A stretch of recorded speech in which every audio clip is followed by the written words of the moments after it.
Good evening and welcome to our July 28th Community Forum. Because we have a quorum of school board members in attendance, this is a public meeting of the school board, and so minutes will be taken, and we'll be following our regular agenda. So I'll call the meeting to order and we'll start with the Pledge of Allegiance. I pledge allegiance to the flag of the United States of America and to the republic for which it stands, one nation, under God, indivisible, with liberty and justice for all.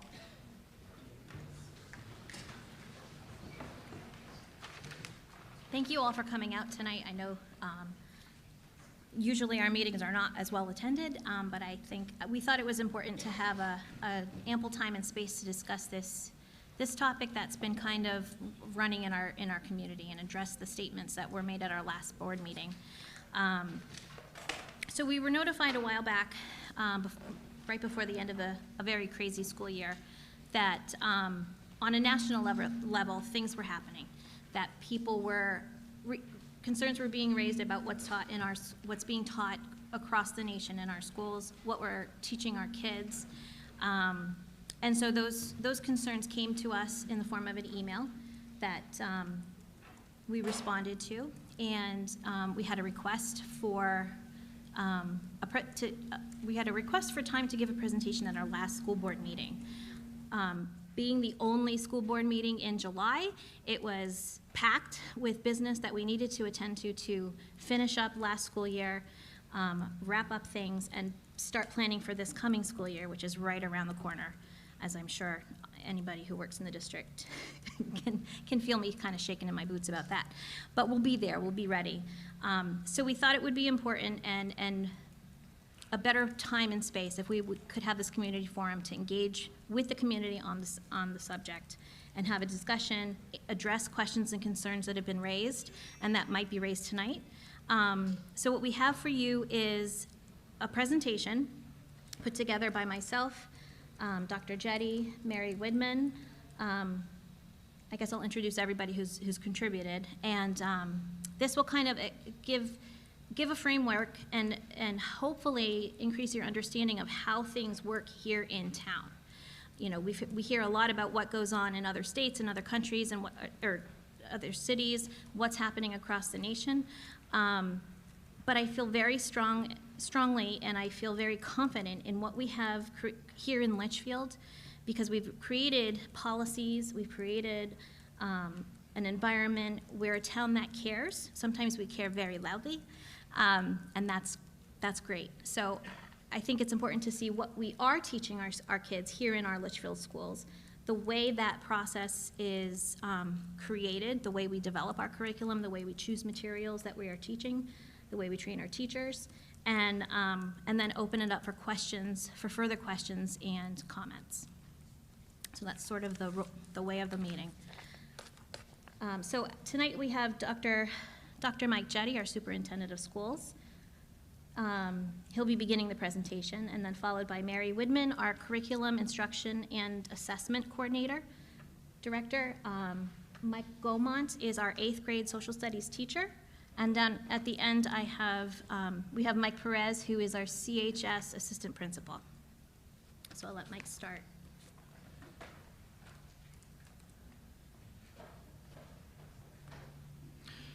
Thank you, Tina, and welcome to everybody this evening. I'm just going to start off by outlining a little bit of information about the Message of Unity.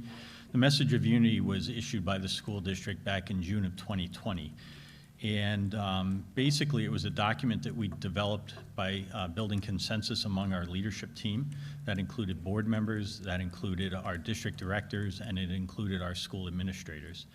We also involved in that process faculty and students who were part of making sure that the message we put out was one that was inclusive. Our intent was to help to make sure that the community understood that we are a caring community, that we wanted to come together at a moment in our nation's history. Keep in mind that we were all in lockdown at home, if you would, at that time. Schools had been shut. We were all working remotely. And our intent was really to put words out that would help to pull people together. And our feeling was that the words really mattered. We debated whether to say nothing, but our feeling was that saying nothing could be perceived as also causing more disunity, and we did not want that to happen. So we carefully crafted the message of unity and built consensus around that. We also chose to send resources out to our community members, to our parents and our faculty, as items that they could review and utilize if they so choose. I'm a strong believer in personal responsibility, and I also wholeheartedly trust our faculty to make the right decisions and our community members to make the right decisions, and providing a wealth of resources that they could pick and choose what was appropriate to either their family or their classroom was something that we felt was important to do, and that's why the resources were included with the message that went out. Along the way, what ended up happening is that one of the resources we linked to was a page of links. And there were probably 40 different links that were on that page, and they linked to all these links and links. So you ended up with this complicated series of links to links to links that we frankly lost control of. And as soon as it was brought to our attention that there were items on there that may have been a conflict with other beliefs in our mission, we promptly removed it from our website. We sent a notice out to our families indicating that we had removed it, an apology for having done that.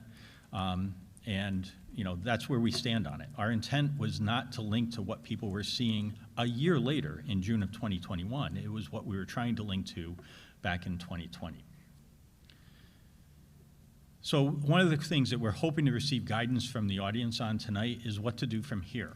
At this point, the message of unity has been removed from the website. It's not there. But we really are hoping to get feedback from the community on what we should do next. One thing is, should we carry forward without a published message of unity? Simply leave it where it is, off the website, non-existent. That's one of the things that we'd like to have feedback on. Another question that we've talked about is reissuing the message of unity and removing the one controversial resource so that that is no longer available, but the rest of it is still there. Or another option that we've debated is reissuing just the message of unity and leaving off the resources, not including any of the resources. And so I hope people, when they come up tonight, will give the board and the administrative team feedback on how the community feels the best way to proceed is relative to the message of unity, because we want to move forward. We had the best of intents. Things got out of hand on us. Here's where we are currently, and how to move forward appropriately. Community input on that will be very important and listened to this evening. So please consider, when we get to public comments and public questions, helping to guide us on that question. So next up, I'm going to introduce our school board chair, Christina Harrison. Tina's going to come and explain the school board roles and responsibilities relative to the laws of New Hampshire and the way we make curricular decisions. Just advance with the next arrow. Okay, great, thank you. Thanks, Mike. So obviously, a lot of the feedback on what's happening in our schools comes to the school board because we're the legislative body considering education in our town.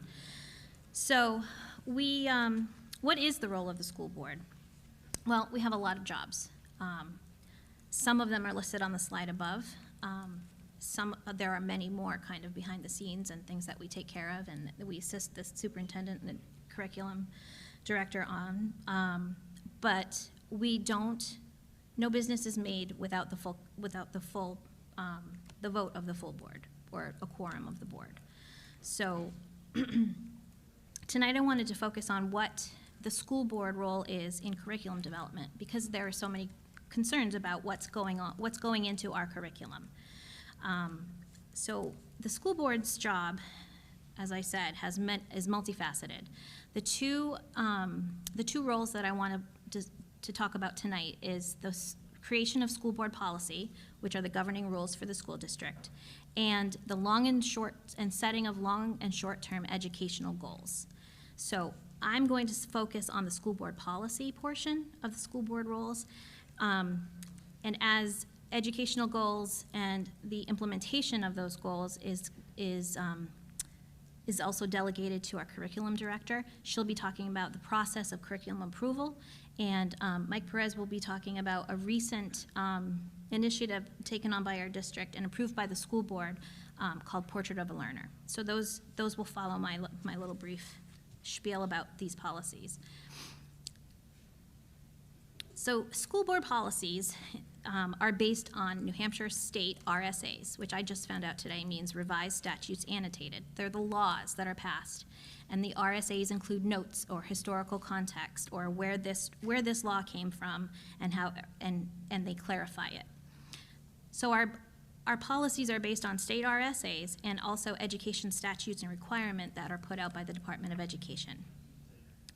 As state laws and ed rules are enacted, we receive guidance documents from the New Hampshire Department of Ed, New Hampshire Department of Justice, the New Hampshire School Board Association, drafts suggested policies or recommended policies, and then we go through the process of reading them, amending them, making them fit to our community, to our school district, and they go through an approval process that takes 2 readings. So we visit it, we amend it, then we have a first reading, and then we have a second reading, all in public meetings. Our policies are all available on our website, and they're reviewed, amended, approved, and reapproved on a cycle. So right now I think we're at the C's.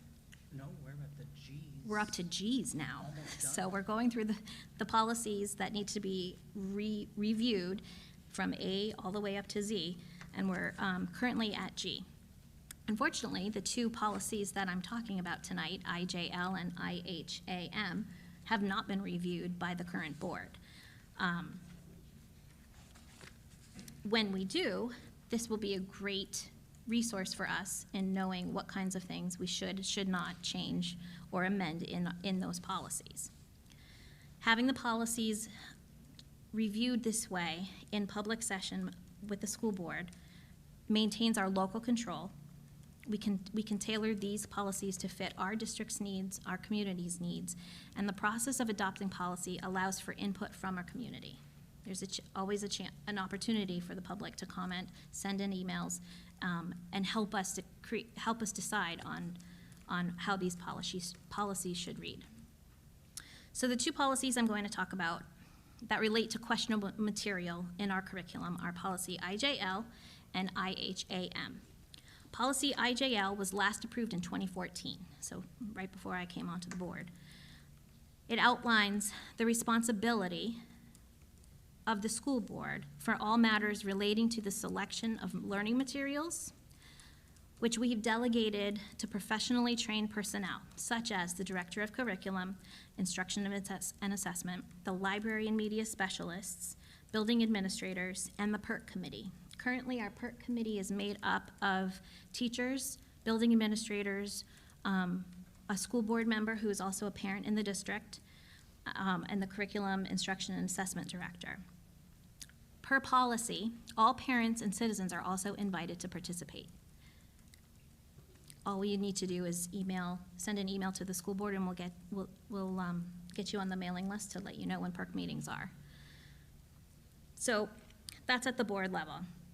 The curriculum guides outlines course syllabi and course descriptions are readily available to students and families as notification of curriculum topics and materials.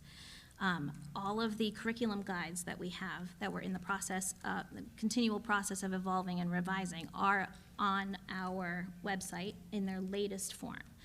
So I know that the concerns have kind of focused around the social studies curriculum. Mary's going to speak specifically to that curriculum and how it has not been changed since 2006. She's going to kind of go into that and why. In addition, we have student handbooks and programs of study. Any parent at any time has the right to review the materials that your student's teacher is discussing in class. If they're reading a novel, if you're looking into what this science book says about a certain topic, you have the right to review all materials. All you need to do is initiate a conversation with your classroom teacher. The policy also outlines the objectives and guidelines in choosing materials and resources.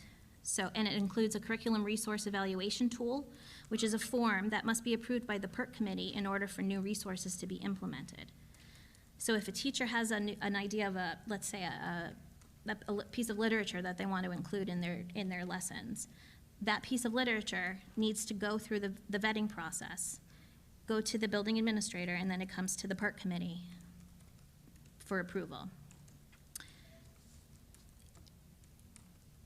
If any parent, guardian, or citizen finds any material or resource objectionable, we have a process to request reconsideration of its inclusion in instruction.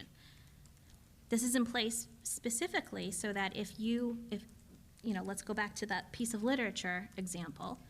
If you have a religious, a moral, or just an objection to any material that your student might be exposed to in school, you can fill out a form, meet with the classroom teacher, meet with the building administrator, and request that that material be reconsidered as part of our curriculum. That process is outlined in the slide behind me. And the form IJL-2 is located within the policy in our policy manual, which is online. At that time, they would call a media review committee, which consists of the principal or assistant principal, media specialist, a faculty member, 2 parents, a school board member, and anyone else deemed appropriate by the superintendent. That committee would review the document in question, the material in question, and then rule on whether or not it should be continued to be used in the classroom or not. At which point it would be removed from our libraries and from our learning materials. And then that decision can be appealed to the school board through the superintendent. There are all sorts of ways. If you have concerns about what your child is learning in school, the first step is always to contact the classroom teacher. Get an explanation. This is going to be a repeated theme throughout the evening, but it's very important because this is how we hear concerns, how we vet concerns, and how we make decisions based on input from you. So the other policy I wanted to talk about is exemption from instruction.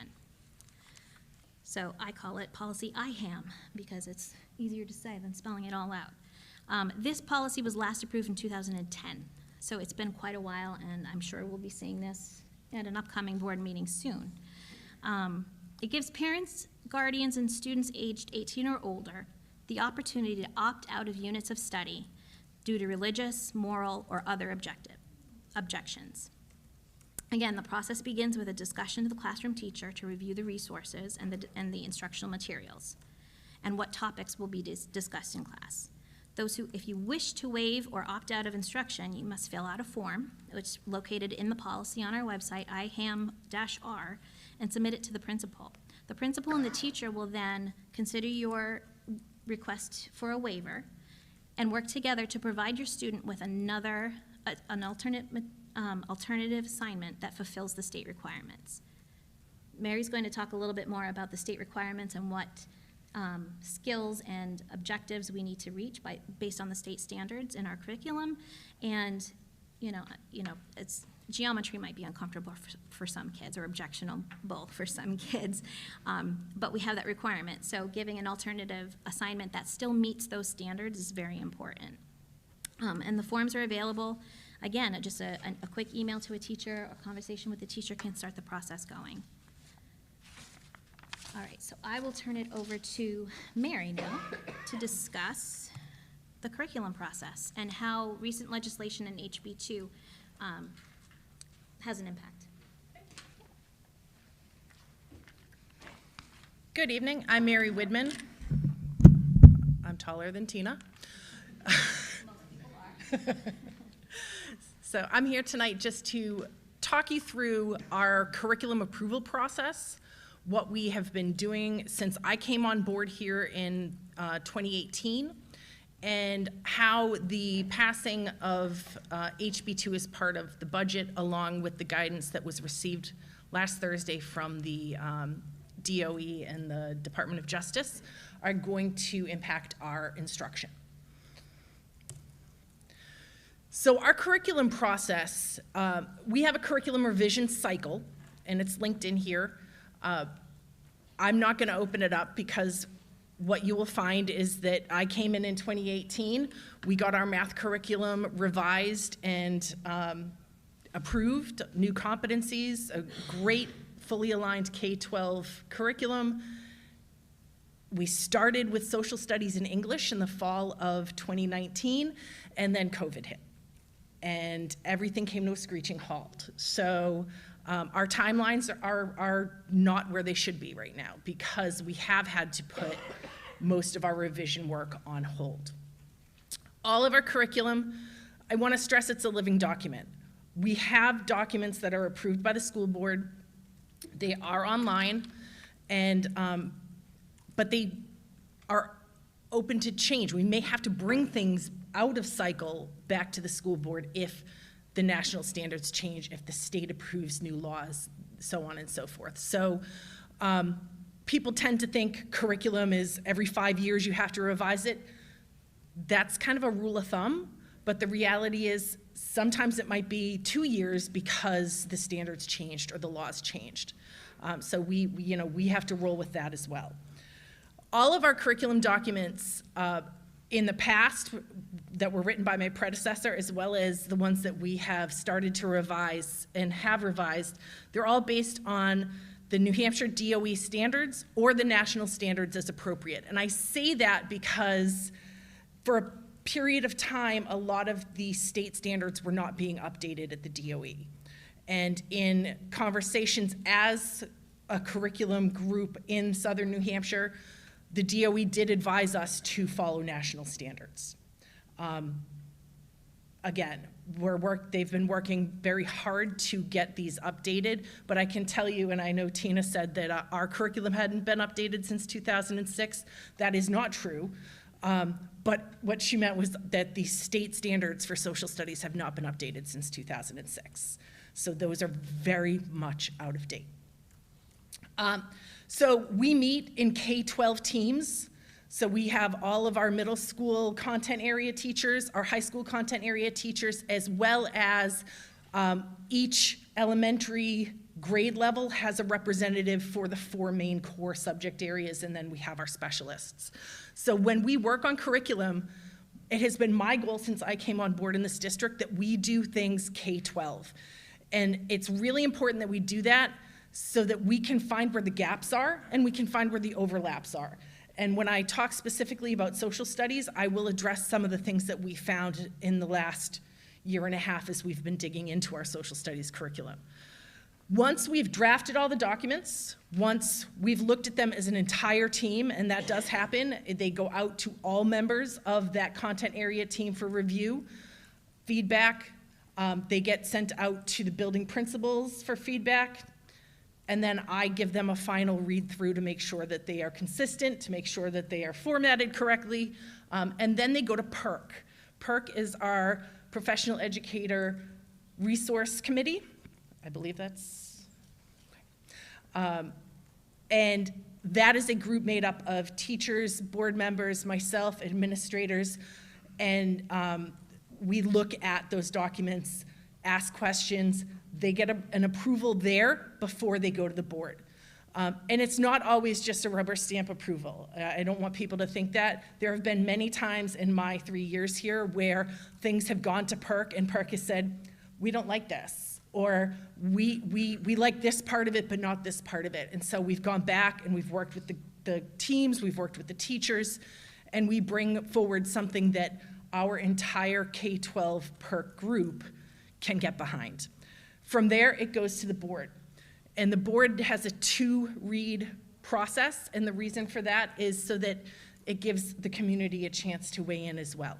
So the first read, typically, it's just that. It's a first read, and it gives a couple weeks for people to read and process and come up with questions and email them to their reps, and make sure that what is going forward is acceptable to everybody. And I did want to point out that all of the approved documents are available on our district website. Everything that is there is the most up to date. So I want to talk specifically about social studies. Like I said, we started this process in the fall of 2019. We ran into a bunch of obstacles. One of the biggest obstacles that we ran into out of the gate was that the state was in process of revising the social studies standards, but it has since been tabled. So now we're almost 2 years later, and we still don't have updated social studies standards at the state level. Our current social studies standards are from 2006. The state-approved standards are from 2006. So my predecessor, when the curriculum was approved in 2016, they were written off of, at the time, what was being recommended by the DOE.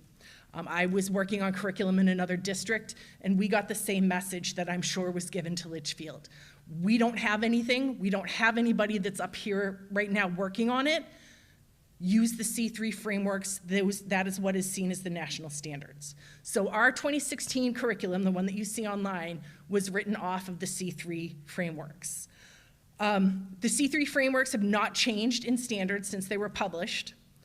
I will say there has been some talk about some updates to the National Council of Social Studies, their website. They have taken some stands on some things. They are not in alignment with what we do, and we will follow the C3, which have not changed since they were written in 2013. Like I said, and I'll talk more about this, but the updates to their website and some of their stances do not reflect our local beliefs and will not be included. Then we had COVID. That was the other thing that drove us off track. So this year, we took some time. We didn't take a ton of time because we were all scrambling to get school going and to get some normalcy back into the kids in our own lives. But we did work on our topic alignment. That was a big thing that we found when we laid out our topics K through 12. We had a ton of things that were overlapped and a lot of gaps. So we sat down as a K-12 team and really looked at, okay, you do that in second grade. I don't need to do that in first grade.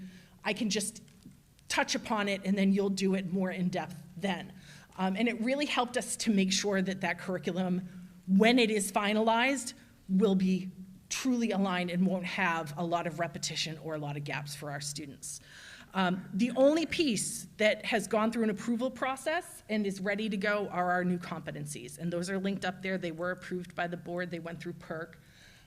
And really, they are just a streamlined version of our previous competencies.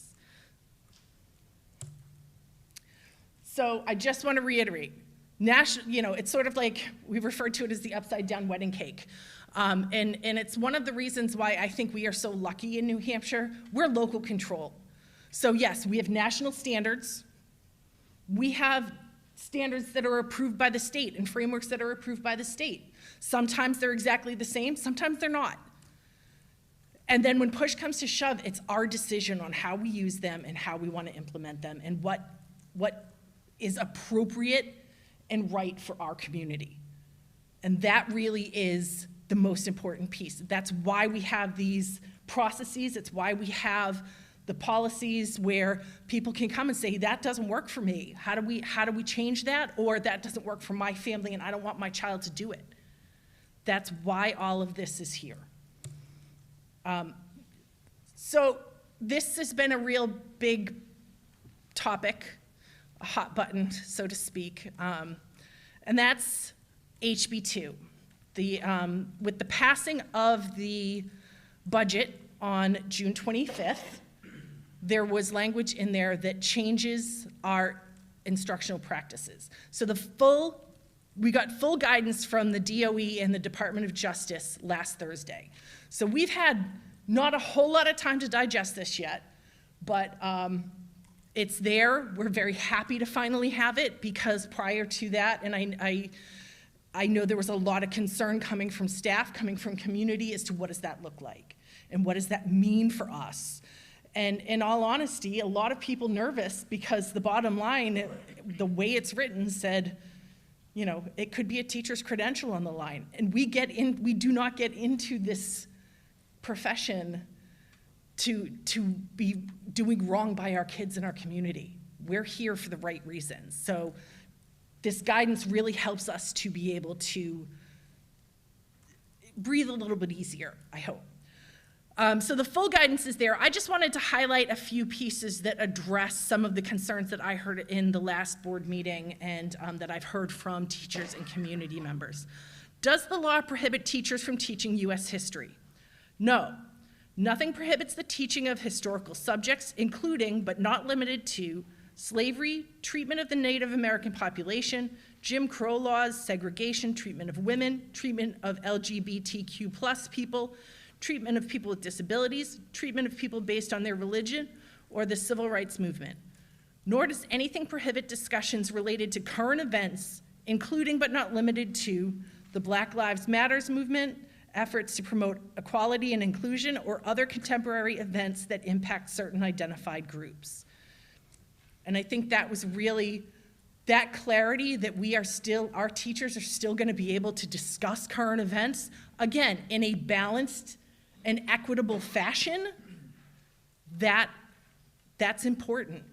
We have, and you're going to hear from Mike Perez, the important role of critical thinking. And we have to build those skills within our students. And sometimes that's, you know, current events is a great way for us to be able to do that. Are schools allowed to teach students historical concepts related to discrimination? Yes, schools are allowed to discuss, as a part of a larger course of academic instruction, the historical existence of ideas and subjects identified in the new law. Nothing prohibits schools from teaching about discrimination, including the historical existence of these ideas. And the last, a parent or student has complained that certain lessons, subject, or areas of discussion related to racism have made them uncomfortable. Has the school district violated the prohibition on teaching discrimination? No. It's important to note that education related to racism, sexism, and other practices or beliefs that have harmed or continue to harm certain identified groups may make students, faculty, or parents uncomfortable. These lessons may encourage or prompt students to reflect upon whether and how racism, sexism, or other practices have or have not affected their lives. Even discussion of historical practices and their lingering impact upon different identified groups can cause us discomfort. The mere fact that a lesson may make students, faculty, or parents uncomfortable does not mean that the school has violated the prohibition on teaching discrimination. And I think that that is a really important piece that we need to all hear. It is stuff that makes us uncomfortable. That doesn't mean that we are violating the law. This, to me, is one of the most important slides. Your child comes home and they're talking about something that you feel is questionable. There is a path to have it dealt with and have it resolved. And that's ultimately what we want. We can't deal with things if we don't know about them. And I'll be right up front in saying that. When you know, we hear months, years down the road, well, this happened. Well, how are we supposed to fix it? So if you have questions or concerns about instructional practice, materials, or content, go to the teacher, get clarification, and hopefully, in most cases, 99% of the cases, it's going to end there. But if it doesn't, if you're not satisfied, talk to the building administration. They're the next step. If that doesn't give you the resolution that you are comfortable with, come talk to me. At that point, I will pull in whatever parties need to be brought into the conversation. If it's related to something tech-wise, I'm going to go to Jason and say, hey, you know, I need you to help me process this. If it's something on a larger scale, I'm gonna go to Mike and say, what are we gonna do about this?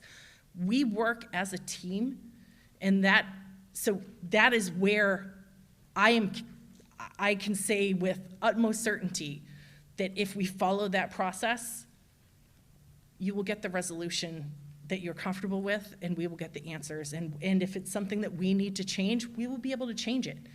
We can't change things that happened years ago that we didn't know about. Please give us the opportunity to fix things when they come up. At this point, I'm going to turn it over to Assistant Principal Mike Perez, who's going to talk about our Portrait of a Learner.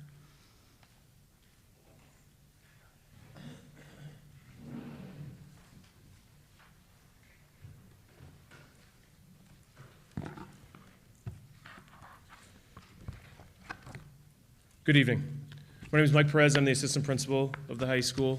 I know many of you in this room, a lot of previous former parents, a lot of respect for many of you in this room, that's for sure.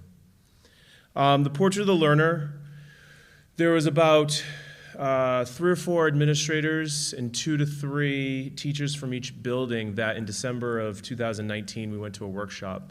Originally the term is actually Portrait of a Graduate. And we as a group, and I'll get to that in a minute, but we changed it to Portrait of a Learner because we want to make sure that it is the whole student, not just what they get at 12th grade when they graduate. So it's a group of traits, group of competencies, group of identifiers that we want these students, your students, to have and learn through K through 12 all the way up through. We want this to be a community push, and I'm going to talk about that in a second as well, but we want this document, and I have copies of the document. I have copies of the process that we did as well, so I'll put those out there at the end of the night. You can take a copy and see that. It's on the website as well, but I have hard copies as well for anybody that wants that. So what we did was it's a community-based initiative. It's not just a school initiative. So we want this document at Town Hall. We want this document at the police station. We want this document at the farm stand. We want this document at Mel's. Okay, it's a push. We want the whole community to really strive for the Portrait of a Learner. Let me give you a little bit of the background. So December 2019, the group of us went to the workshop to learn the process of how to develop a Portrait of the Learner. January, February, Mary and I went to the school board. We presented it to the school board. They gave us their blessing to move forward with the process. The small group got back together. We came up with a list of community members, students, parents, business owners, town officials, police, fire, to invite to this program to develop the Portrait of a Learner. It's real quick. It was 4 meetings. It was a task force, not a committee. So it was just going to be 4 meetings. So we put invites out, people came, they received. We had about 35 to 37 people come that night, that first night in February. So February 2020, we have our first meeting.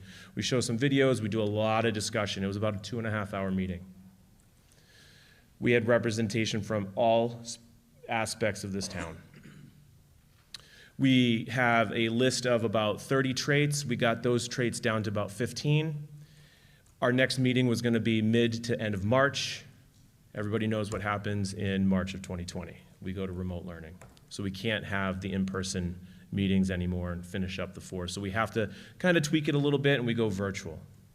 So then I send out those 15 traits to the committee, and I got about 28 people responded back, survey on whittling it down to the last few traits that we really want the students of Litchfield to really represent through K through 12 and when they get ready to leave the community of Litchfield. Perseverance and adaptability, integrity, communication, and critical thinking skills. So what I really want to emphasize before I finish here is that this is not a mission statement. It's linked to the mission. It's going to be linked to the district mission. It's linked to the building missions, but it's really those traits that we want our kids to have as they leave. So again, perseverance and adaptability, integrity, communication, and critical thinking. If you have any questions at the end as well, if you want to just talk one-on-one about the Portrait of the Learner, I'm happy to hang around and answer those questions, okay? So I'd like to introduce Mike Gamont. He is an 8th grade social studies teacher down at the middle school.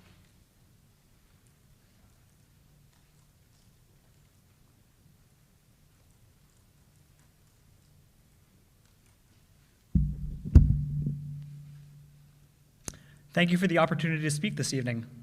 My name is Michael Gaumont, and I teach 8th grade social studies at LMS. One of the positive outcomes of teaching during the pandemic this past year is that it enabled some additional time for collaboration across grade levels. This allowed for my colleagues and I, who teach social studies, to have some really meaningful discussion about the skills and content we teach at various levels, and how they relate to the expected course outcomes and competencies. As a teacher, I regularly reflect on the work that I am doing to ensure that that aligns with the district-approved curriculum and the values of our school. I've had some really healthy and productive dialogue with my peers and with Mary Widman during my time here in Litchfield.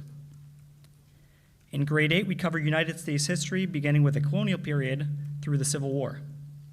We place particular emphasis on the War for Independence, the framing of the Constitution, the growth of the new nation, and the causes of the Civil War. Each unit of study is listed in a course syllabus, which is presented to students at the beginning of the school year and published on Google Classroom.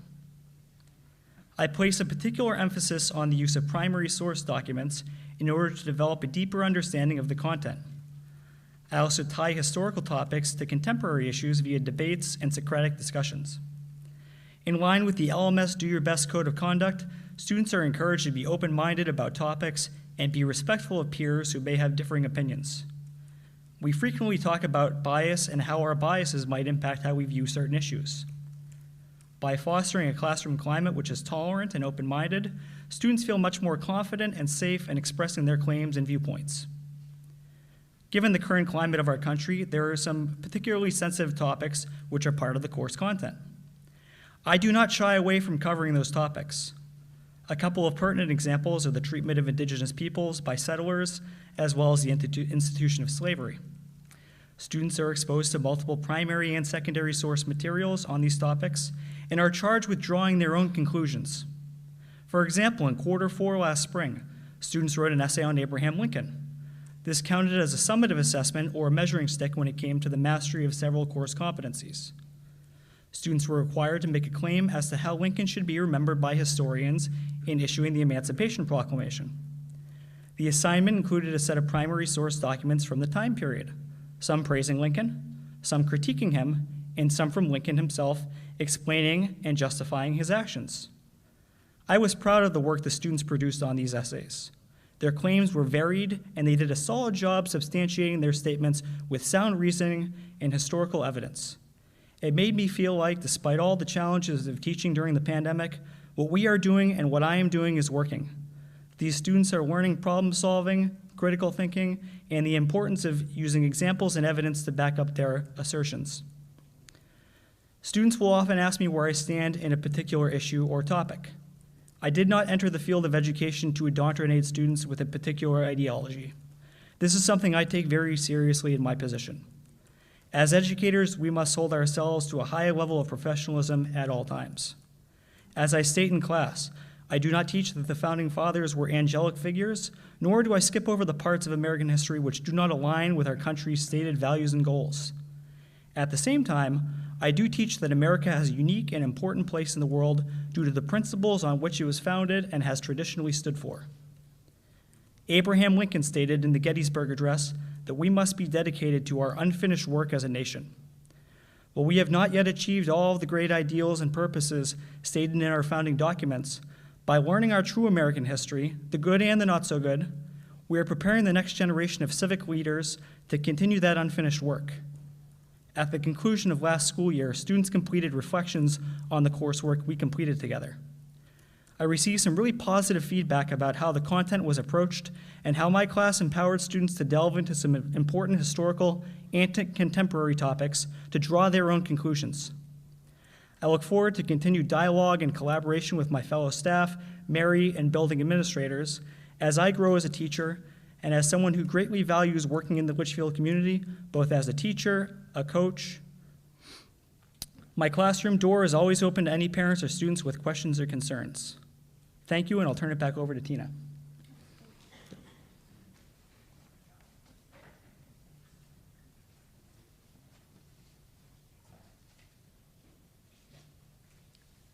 So that concludes the presentation portion of our night. I next wanted to turn it over to Town Moderator Steve Perry, for the question and answers. I wanted to make sure that all of our district representatives and the full school board, including myself, can actively listen and really take in what's being said.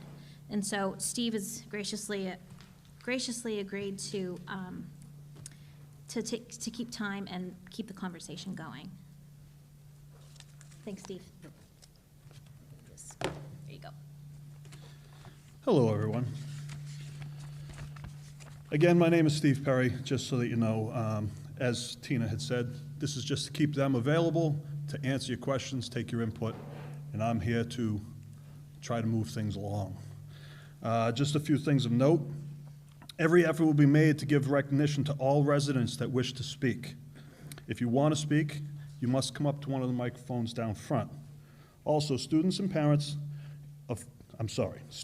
current parents of students will be prioritized. Again, comments are only open to Litchfield residents.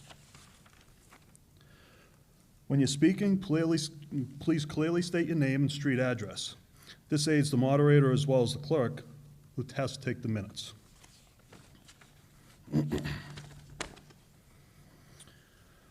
All speakers will direct their remarks to me as the moderator, and in the case of questions, I will call upon the appropriate person to respond. All those who are speaking, please keep their remarks pertinent to the subject matter and the topics presented. Also, remarks should be no longer than 3 to 4 minutes. One follow-up question will be allowed. However, run-on discussion is forbidden in the interest of both time and fairness to others that wish to speak. Please try to avoid redundancy. If someone says it and you agree, just say, I agree with the last person or the person before. We don't need to hear the same thing 20 times. Personal attacks and profanity will not be permitted. I will shut you down if that starts, okay? Proper respect and decorum will also be expected at all times. With that being said, I would like to open the floor to questions or comments, and let's please start with students and or parents of current students.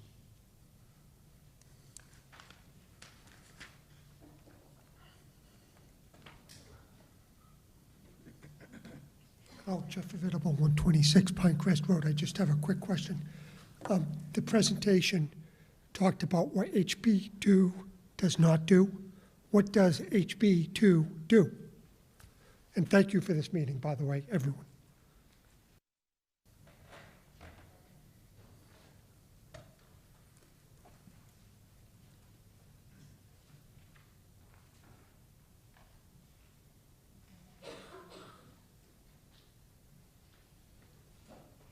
Jeff, thank you for the question. So I would direct everybody to take a look at the guidance. We made copies of this. Michelle, they were on the table outside. So if you did not receive it, we did excerpts of 3 out of 13 questions and answers. So we only had 3 that were on the screen, but there's a lot more information that is in here. And I think the best answer is actually in this document, which is question number 1, what are schools prohibited from teaching students? And the answer to that is schools are prohibited from teaching that one identified group, a group based upon age, sex, gender identity, sexual orientation, race, creed, color, marital status, familial status, mental or physical disability, religion, or natural origin is inherently superior or inferior to people of another identified group. So we cannot teach that aspect. 2, inherently racist, sexist, or oppressive, whether consciously or unconsciously. So we cannot say that one group is inherently racist or sexist. That one of those groups should be discriminated against or receive adverse treatment And finally, should not treat members of other identified groups equally. So in other words, I interpret it to be a reaffirmation of many of the notions that are embedded in our Constitution and embedded in our laws already. This is just explicitly calling out that we cannot teach those aspects. And I'll also point out, we've never taught those aspects. Next question.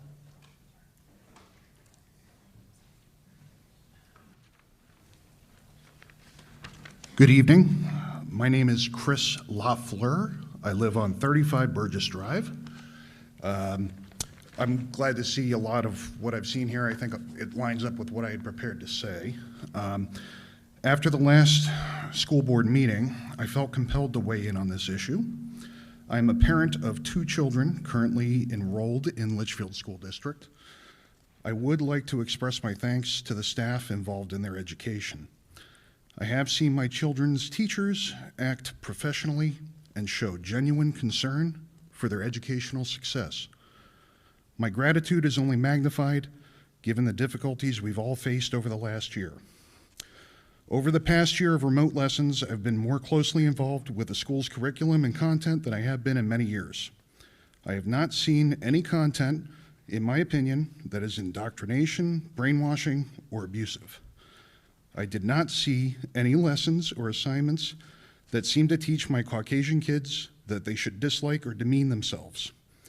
I did see lessons that were intended to teach compassion and understanding, not only of themselves, but of their fellow human beings.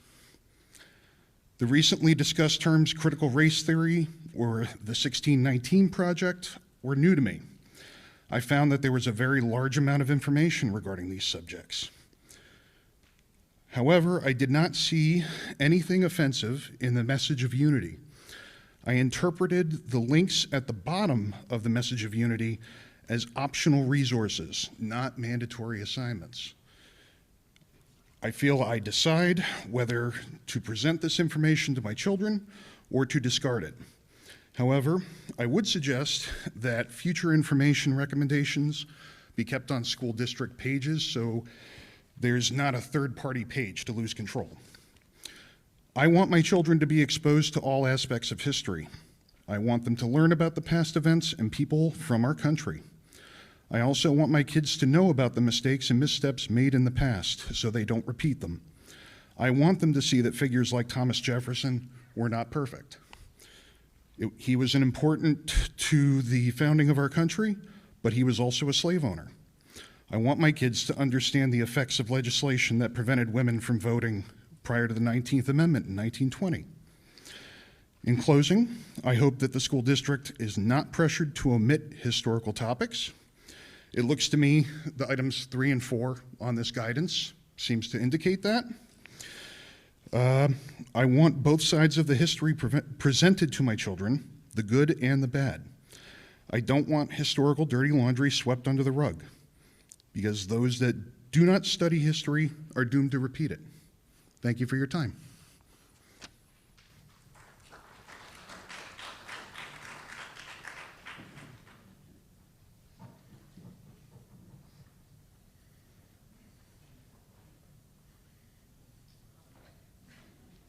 I'm Amber Flint.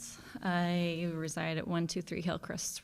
I just wanted to just put my input in on what the school district can do from here on out.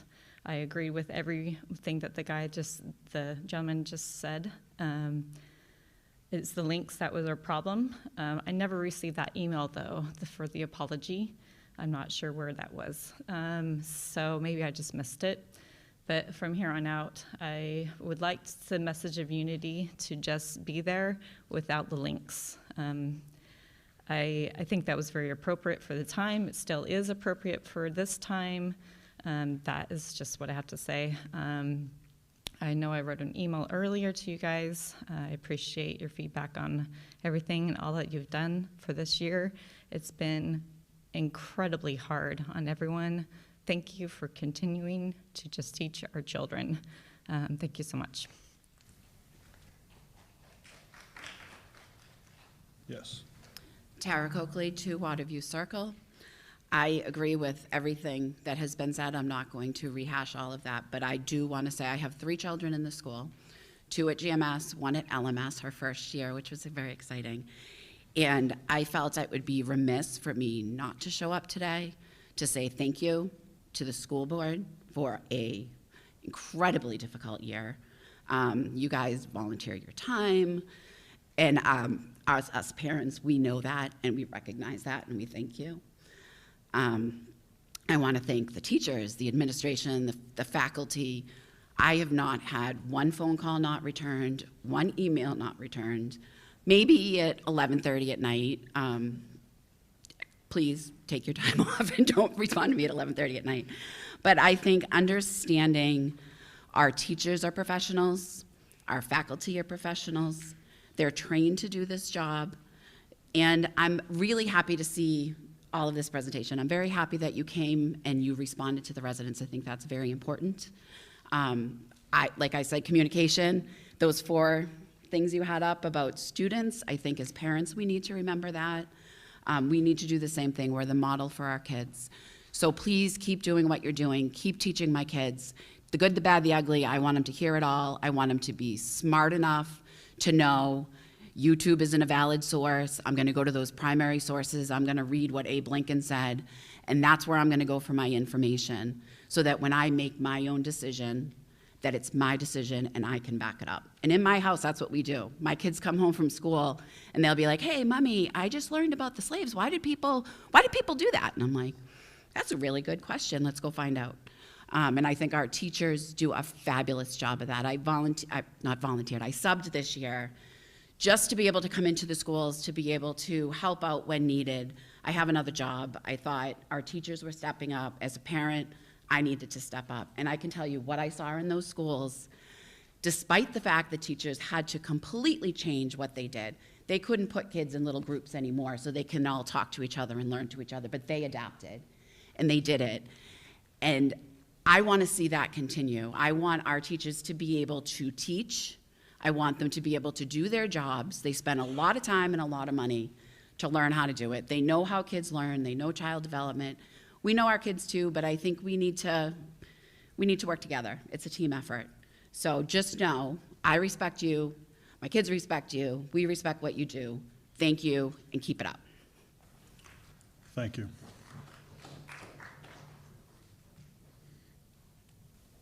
Hi, I'm Susan Cardy. I live at 32 Greenwich Road, Litchfield. I just have a couple of questions. Do we have a DEI committee here in the school district?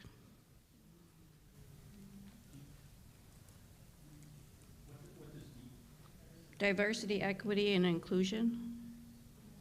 There is not a district-wide committee, but there are some groups that exist within the schools that are paying attention to that. Okay, so are we able to access anything that's said during those meetings?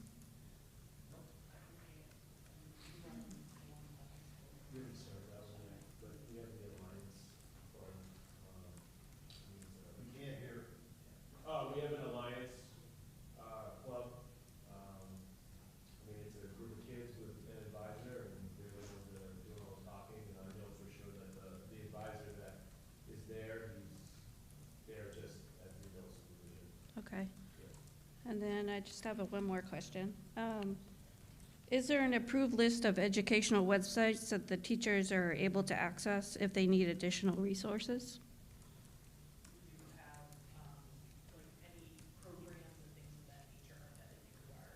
Through you. Okay.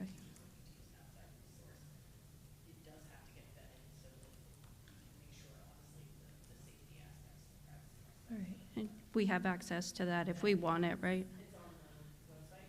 Correct. Okay, all right, thank you. Thank you. Next.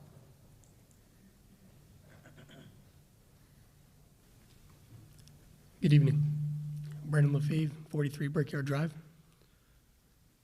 The message of unity, I agree with several others. I believe that the links, all of the different resources, should be removed for slightly different purposes. When you read the message of unity in its entirety, right above those links, which are specifically labeled as anti-racism links, and resources for children, more specifically our children in the community. Right above it is the quote from Nelson Mandela. That quote, I'm going to paraphrase it, says, "Children or persons, people cannot be born with hate. They are taught hate. And just as they can be taught hate, they can be taught love." To put a quote like that right above anti-racism training for children creates an implication that these children are being taught hate. And it would seem to me that the implication is they're being taught hate by their parents. Perhaps I'm alone in that interpretation. I'm happy to see content regarding NCSS, the National Council of the Social Studies. I think it's important for all parents in the community to understand what this organization is. This is a nationwide organization. It is the largest association in America for producing social studies content, and it's heavily relied upon for drafting curriculum. The NCSS makes their intentions clear in their About Position Statement section on their website, www.socialstudies.org. This includes emphasizing to educators the moral and ethical imperatives of providing education of LGBTQ+ history in pre-K through 12th grade classrooms. That same publication refers to the concept of white male privilege several times. In addition, their position statement titled Early Childhood in the Social Studies Context, the very first sentence states, "Early childhood educators may capitalize on the interests of children in the world around them to carefully plan a variety of experiences, cultivating young children's abilities to perceive diversity and inequality." It's for these reasons I believe that the NCSS is espousing extremist partisan ideology, and it only serves to create division and perpetuate racism. They're guiding educators to kindle embers of victimhood and guilt in our children's psyche, starting at kindergarten levels all the way through the 12th grade. There's talk of things being national level, state level, local level, and we're not doing it here. I believe that there's an obligation that more than words are occurring. I think we need firm commitments. I will backtrack slightly here. The NCSS is referenced in the existing curriculum, in the 2016 curriculum that's published on the Litchfield District website. I think it needs to be researched what that curriculum is, if any sort of content like this is involved in the existing curriculum, and it needs to be publicly made known what exactly the Litchfield school system and school board is doing to ensure that this content doesn't make its way into the curriculum in the future. With that, the last thing I'd like to say is in regard to the term critical thinking. I think we all want our children to be strong, independent thinkers and to be able to formidably form their own opinion and work their way through problems. That used to be a natural byproduct of going to school. It didn't need to be a part of a mission statement or linked to it in any way. Critical thinking means different things to different people, and I believe that the school system has a responsibility to ensure that they are achieving that byproduct through the nature of teaching our children how to think and not what to think. Thank you for your time.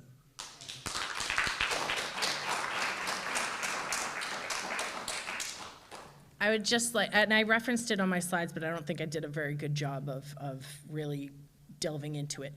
Our current curriculum documents, which predate me, do have the reference to NCSS. The C3 frameworks were actually physically published by NCSS, but they were not written by them. They were written by, and if you actually, it's in the presentation, which will be made available.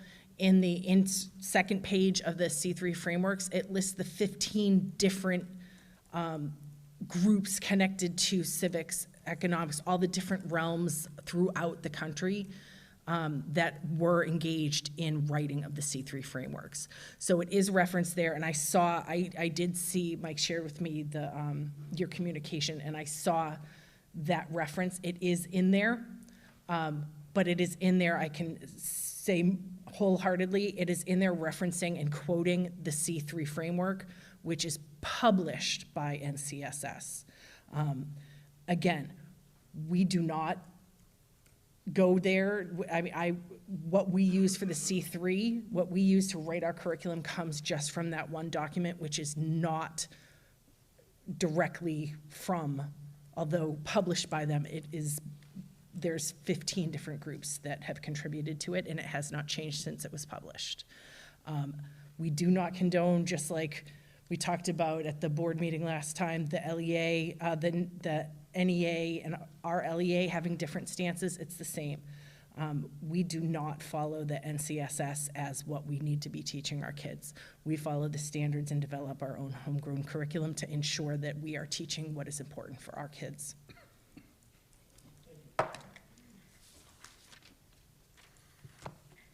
Okay, do we have anybody else?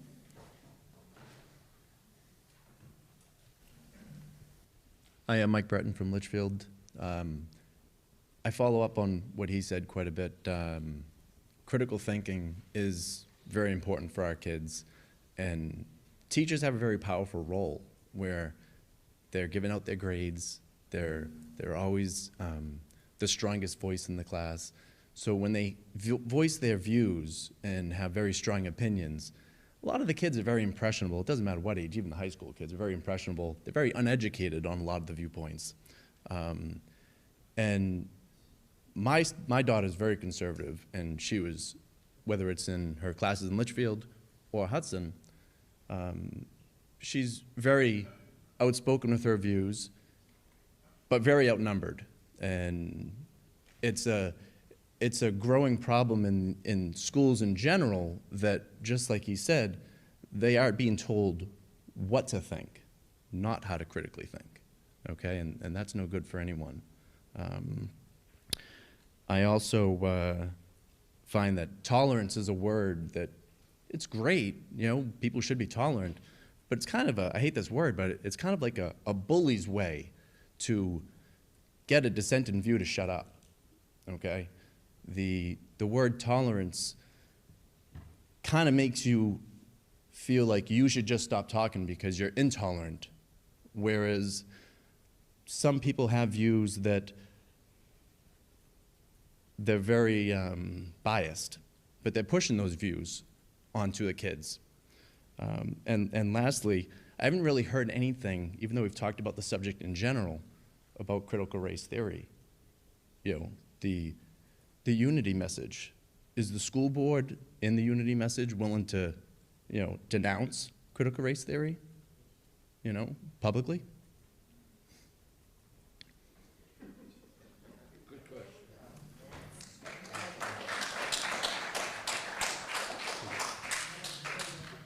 So we really have not had a discussion as a board, and so in order to make any denouncement of something, the board is going to have a discussion and take a vote on that, right? So to answer that tonight is not something that the board is capable of doing because there hasn't been a stance taken. But your point's been heard, and if it's raised at the next board meeting, and then there's a stance, we'll certainly get that out. But right now, that has not been done. I will tell you this. A month ago, I didn't even know what critical race theory was. I had to Google it. Right? So the first time it got raised, I'm like, what are we talking about? I don't even know what that is. And then people are saying, you know, here it is in the curriculum. And I'm like, I don't even know what those terms mean. And in talking with people, I'm finding a vast array of definitions of what it means to each individual. And so I think we really have to understand when we look at what the guidance has come out relative to the law, I think it's really framing for us, you know, we can commit to following that guidance. We can commit that we haven't done anything against what that guidance says, I believe. And if all of this strengthens our ability as a school and a community to better ensure that we're teaching critical thinking, and again, not what to think, but how to think, aren't we going to be better off as a result of all of this? So I really think there is a very positive aspect that can come from the dialogue that we're having tonight and the work that we're engaged in relative to this law. And we'll be a better, stronger community as a result of that.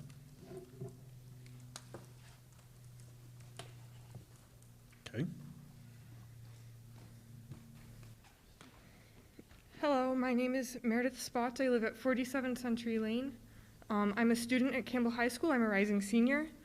I'm here to speak on behalf of my peers because there seems to be incredibly little attention paid to what we actually think of these issues and critical race theory and all of that sort of stuff. First of all, I would like to make myself completely clear. I am entirely in favor of learning how something like critical race theory could be incorporated into the curriculum. I will refer to that and similar schools of thought as critical race theory for clarity, but it might not be that necessarily by name. It's just shorthand. I have done my research. I have spoken to my peers, mentors, and elders. I have attended everything from World Affairs Council meetings to Republican town halls to liberal arts college courses. I have lived in nearly every corner of this country. I have learned about cultures that exist outside of rural New England, and I pride myself on my empathy, compassion, and willingness to learn from others and to actively grow as a human being. Second, I would like to explain the school of thought behind critical race theory. This school of thought is not the degradation of white people now, but it is the willingness to learn from our ancestors' mistakes and to grow as a society. There is nothing that would be taught that would lead your children to be ashamed of who they are. There's only the acknowledgement of our privilege. Somehow, I have learned about the dynamics of oppression of white privilege, and I am still confident, self-assured, and understand that the fragility of white identity not only can, but should be challenged. For every person in power that denies the simple facts of American history, there are more well-respected, well-educated, and ultimately good people that are in favor of this being taught. The chairman of the Joint Chiefs of Staff, General Milley, who does happen to be white, said that it was important for the military and at military academies, and this is the people that everyone talks about respecting, to be well-educated, widely read, and to understand the dynamics of white rage, of oppression, privilege, and why there is even space for the hatred perpetrated by the crowds at white supremacist rallies and the attempted coup on the Capitol. Third, I want to know how exactly people think that banning any kind of discussion on race would change the curriculum. The extent of what I would consider even vaguely similar to critical race theory so far in my educational career has been, please don't use racially derogatory language towards the historical figures of color that we learn about. Yes, the main cause of civil war was slavery, and yes, colonization was awful and killed a lot of indigenous people. I know this presentation has an allowance for teaching about history and current events and stuff, but the vast majority of parents that I've heard about are completely against that.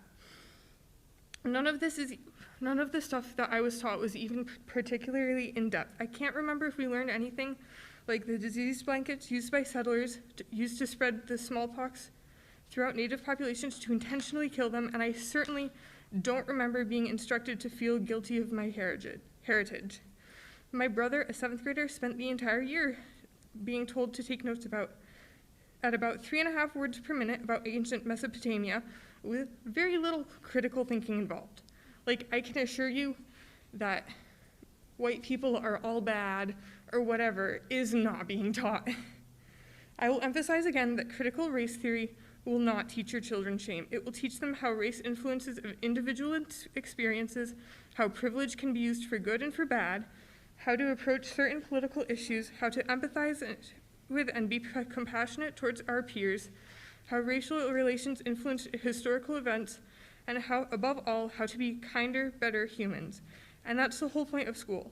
Maybe we don't need to know how to calculate the vertex of a sine wave or identify figurative language when we're working at an office job filing paperwork, or analyze exactly why the wallpaper is yellow or the curtains are blue, but we are being taught to think critically and question everything to inform ourselves and to build a better, kinder future.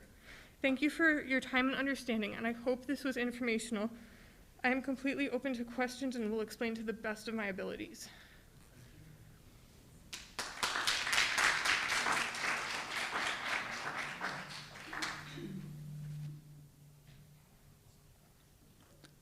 Next question.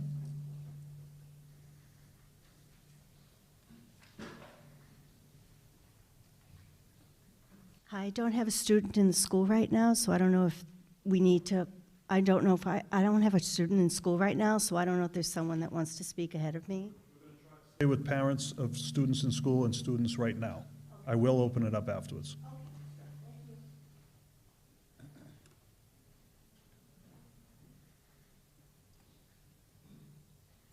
Tiffany McKinnon, 9 Firefly Way. I just want to say thank you, Mr. Gomont especially. Your speech, I think, was spot on. I think I need to go back and talk to my daughter about what she thinks about Abraham Lincoln now. I apologize for missing it when it happened. I have 2 kids as of this fall that will be in the high school. We've been in district their entire scholastic careers so far. I substituted in district for about 7 years till I finished my degree and now teach somewhere else. Please continue to challenge my students, my biological ones, and then the rest from the town. We need to be able to talk about difficult subjects. And the way that I ask my children point blank, I'm like, were you ever told because of certain color of any person they were right, wrong, or indifferent? And both of them emphatically said no. So we can talk about these issues, and this is what we need to do. We need to talk about it. Our history is not pretty, nor is anybody's history. We're human. We make mistakes. It's what we do. So the best way to learn from them is to talk about it. This is how we learn to talk to people who have a different opinion, who have a different view on it, who have a different culture. And this is how we learn to talk about them politely. This is how we learn to research our sources. If somebody tells you the sky is blue, you can't just take their word at it. Why is the sky blue? Where do they get that information from? This is what we need to continue to teach them. This is how we teach them to learn to be properly functioning adults when their career comes. And as they get older, these topics naturally get deeper. Obviously, you should not be talking about abortion or something like that with your kindergartners. This is something, there are topics that grow as your student grows, but you can talk to every grade about these touchy subjects at an age-appropriate level. So from what I saw when I worked here, what I've seen from when I talked with my kids, I have not seen any inappropriateness from our schools. Thank you very much. Please continue to help them carry the torch forward.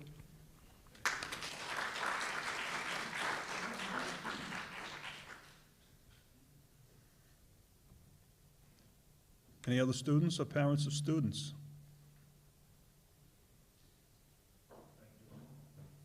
Sure. Given, Brendan, given the last couple of speakers, I just want to reassess the need for the school to speak out at the next board meeting, have that discussion of whether you will publicly denounce CRT, because despite what is being said, CRT is not about learning about the past, learning about our history, learning about slavery, learning about the indigenous. It's not about any of that. It's about learning that every context of current civilization is racist and oppressed, okay? You're seeing videos of college professors talking about, oh, you're white and you're breathing, that means you oppressed someone today, okay? That just happened, okay? So CRT is not about history. It's about changing how we view today, okay? Racism, horrible. Everyone knows that. There are some racist people in this country still. We get that. But CRT has nothing to do with that. CRT is about changing the shape of how everything is construed, okay? You have schools in Virginia that are eliminating advanced math for below juniors, okay? Students that are excelling in freshman and sophomore year are not able to take advanced classes anymore in Virginia, in this particular school district, because too many white students are in the advanced math classes. So math is now racist, okay? We need to put an end to that, and the school board should be looking at that and having a public opinion on that, in my opinion.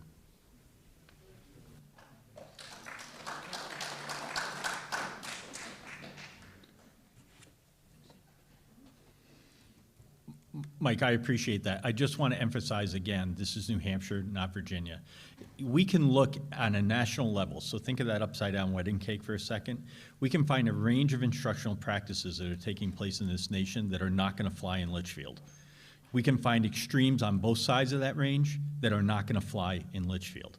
And I think we just have to acknowledge that we're in control at the local level of what we teach as in our community. We do that through community input. You know, as a principal, I can remember seeing on the national news the kindergartner who got suspended from school for kissing another kid. And I'm like, what is the matter with principals in other places? Like, there are other ways to deal with this. You don't take the extreme scenarios and then apply them and say, now that broad strokes across the country. So, you can absolutely find that. I had a conversation with Representative LaSalle, who said there were kindergartners being taught that they were oppressors because they were white, and they were oppressed because they were black. Kindergartners. And I said, Rich, did that take place in Litchfield? No, it didn't take place in Litchfield. Our kindergarten teachers live in Litchfield. They're part of our community. That is not going to occur here, and we will stand strong to make sure that we have community schools that are responsive to community values. So as much as you have that example of a professor, and again, I would argue CRT is really a college-level advanced concept. Teaching about racism at the level that we do it is important so that if somebody goes into the social sciences, into the more legal fields, then they're going to advance and receive more advanced theory at that point in time. But they're also college students. They're not youngsters. And so, you know, I think that's just important for us to keep in mind. We are not teaching CRT. I don't believe there's any intention to do it. I know there's not any intention on my part or our curriculum director. The board will certainly have a discussion and take a stance on it so that we have a formal stance that's been made on it.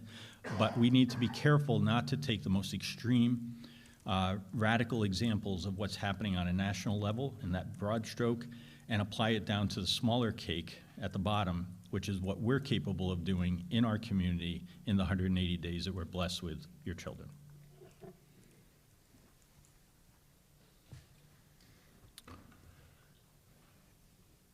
Any other parents of students?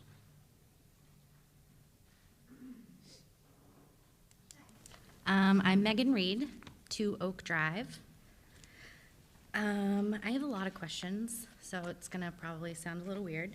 I guess I'm a little confused by the packet. It says on the first page, this HB2, that, you know, making people feel oppressed, you know, item number 1, but then it also says that it's okay to talk about beliefs and ideas for those who have been harmed pertaining to a certain identified group. I think there's a lot of big words in regards to CRT, you know, the diversity, equity, and inclusion. There's a lot of different words that people can use for CRT. And I guess the message of unity that was sent out, and I know everyone keeps bringing it up, so I do apologize. The website where the Google Doc link is, that page was put on there, right? Like on the website, someone had to physically put that little paragraph on the website, right?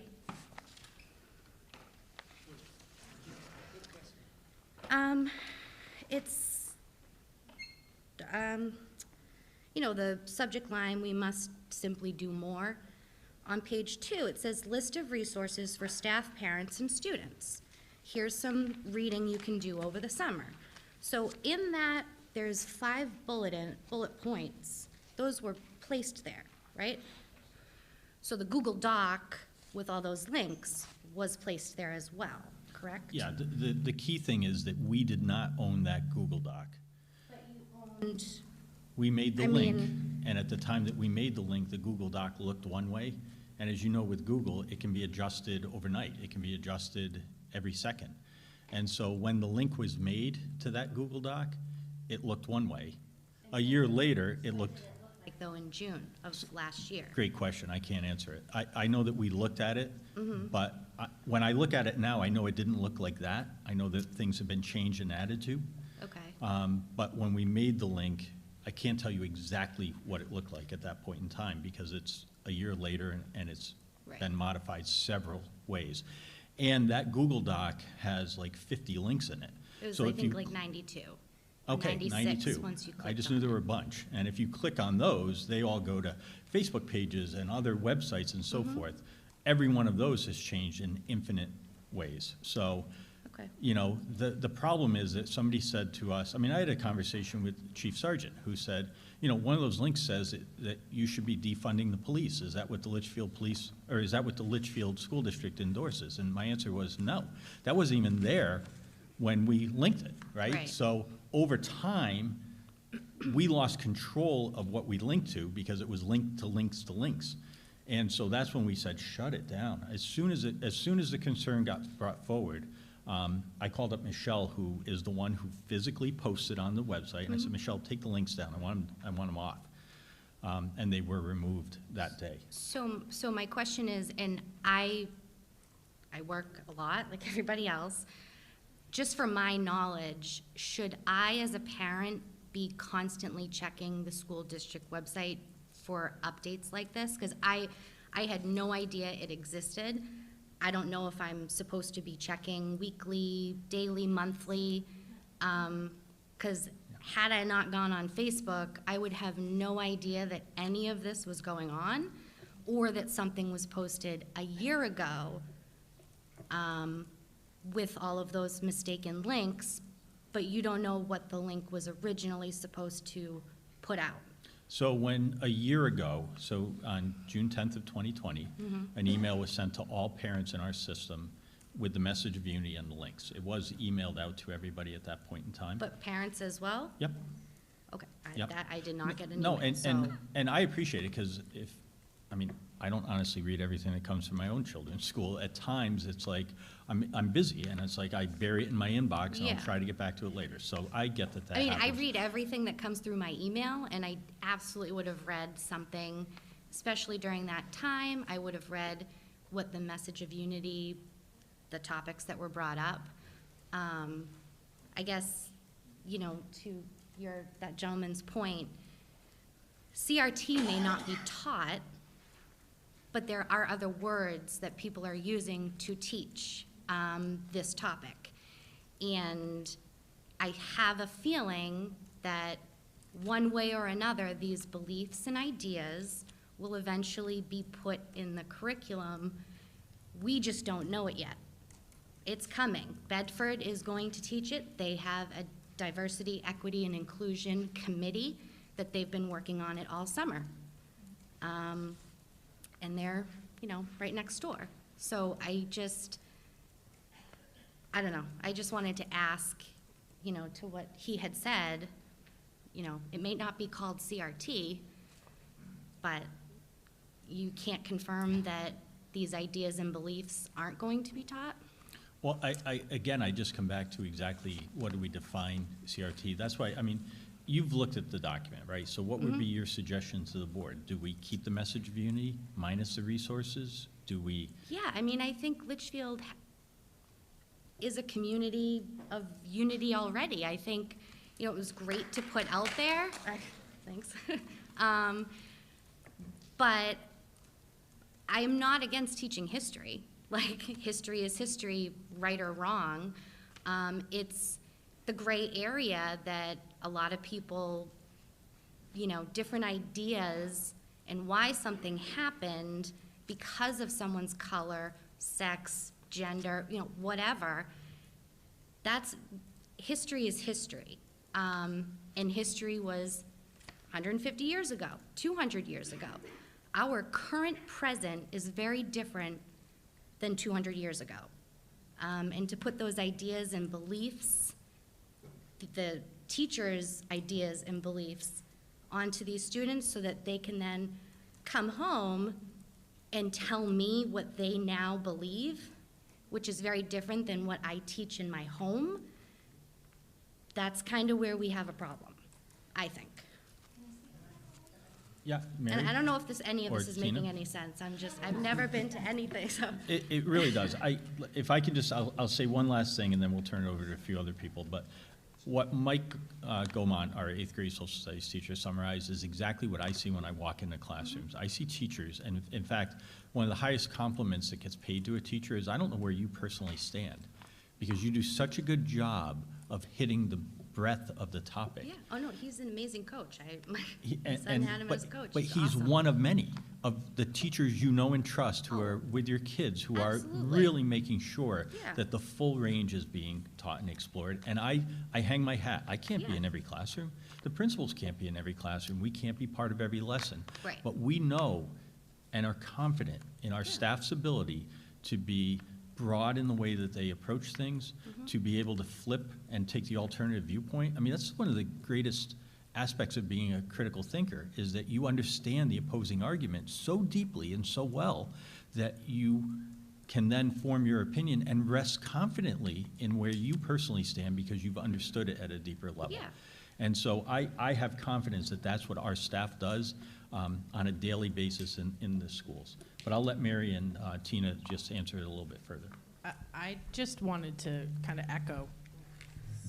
I wanted to echo what Mike said, in that our curriculum is written and will always be written straight from historical perspective. Like there's a lot of, it should be from primary sources. It should be from primary and secondary sources, not from, YouTube or TikTok or anything else that kids are looking at. And our teachers they know that they have to leave their bias at the door, especially when presenting anything that is controversial. So it kind of goes back to part of my presentation, in that if you feel that that there is only one side of an argument or a controversial issue being brought or being taught, then we need to know that, because that will never be. As long as I am here and overseeing curriculum, that will not be how we do business. Okay. All right, that's all. Thank you.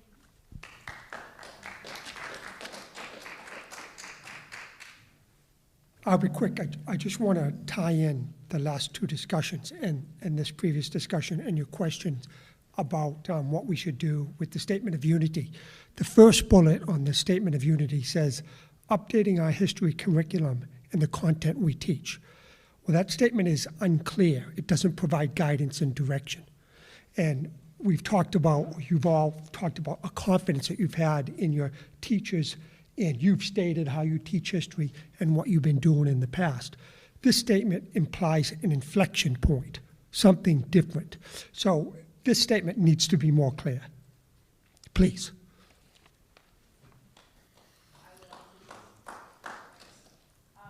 Also just speak to the fact that part of the reason that was put in was because we were in the process of a social studies curriculum that predated all of this craziness that has now come up. So I think it was just meant to be a point of reference that we are in the process of looking at our curriculum and making sure that we are teaching our kids what we should be teaching them. I understand your point, though. Okay, so at this time, we've been, I'd say, over a half hour or so. Let's open the floor to any questions or comments, as long as they're Litchfield residents. And from there, parents and teachers, parents and students can also ask questions after about another half hour. Thank you. Hi, I'm Maureen Halligan, 11 Center Street. So I had a question regarding part of the presentation, Mary. I think it was a part that you were presenting, and it talked about that upside-down wedding cake. And there was specific language in that presentation that talked about community values. I wish I had written down what the statement was, but it was, you can, and I think the point was that you can adapt some of the guidance that you're given at a federal and state level, but also take into account community values. I hope I'm getting that correct. My question is, how do you determine what the community values are? How do you make that distinction with what you're going to include in the curriculum or not include in the curriculum? Thank you. I think it comes down to our process. The curriculum is written with teachers K through 12. It's written with experts in the content area field, but then it does go through the process of being vetted by the building administration, by myself, then by our PERC committee, which are teachers that are in many different content areas. Many of whom, you know, we have a lot of teachers in town that, a lot of teachers in Litchfield that live in town. So they have usually a pretty good pulse on this isn't gonna fly, or this, we should reword this because it's not, like, it doesn't make sense. But then it goes to the board, and it goes to the board for that set of 2 readings, specifically so that if we miss the mark somewhere, that's the opportunity for the public to weigh in and say, no, we don't, that doesn't meet the criteria of what we expect in Litchfield, and then we can address it. And Maureen, keep in mind, it's approved by the community school board. Sure. The school board that you have had a vote in are the ones who make that final determination. So if we get it wrong, they get it right. I appreciate that. Thank you. Just to follow up, as someone who doesn't have a child in the school, I do try to keep abreast of what's happening just because I'm a taxpayer and I want my, you know, I want my taxes to be well spent. So I do keep track of what's happening in the schools, even though I'm not a parent of a student. And I appreciate having the ability to have access to the school board meetings through even on television. I don't always get to the meetings, and I do try to keep abreast of what's happening. I think the only question I have is, you know, keeping a pulse on what the community's feeling or whether it's missed the mark. It's still subjective, right? So and I know the position you folks are in. You can't have it both ways sometimes, and you're not going to please everybody. But that's why I asked the question, because I don't know how you get the pulse. I don't get the emails that parents get all the time. So I'd like to just request that anything that is, whether you consider it to be controversial or not, the more information that even just a regular community member, not a parent, has access to, it's really appreciated. Because I won't get an email that a parent would. But I'm still interested to know what's happening in the town. So thank you.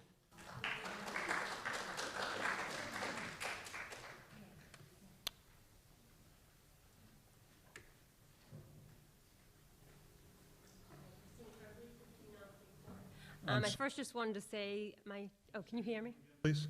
Christine, I'm like very short. You can pull it Christine down a little if you Tremblay, want. 15 Nomcade Court.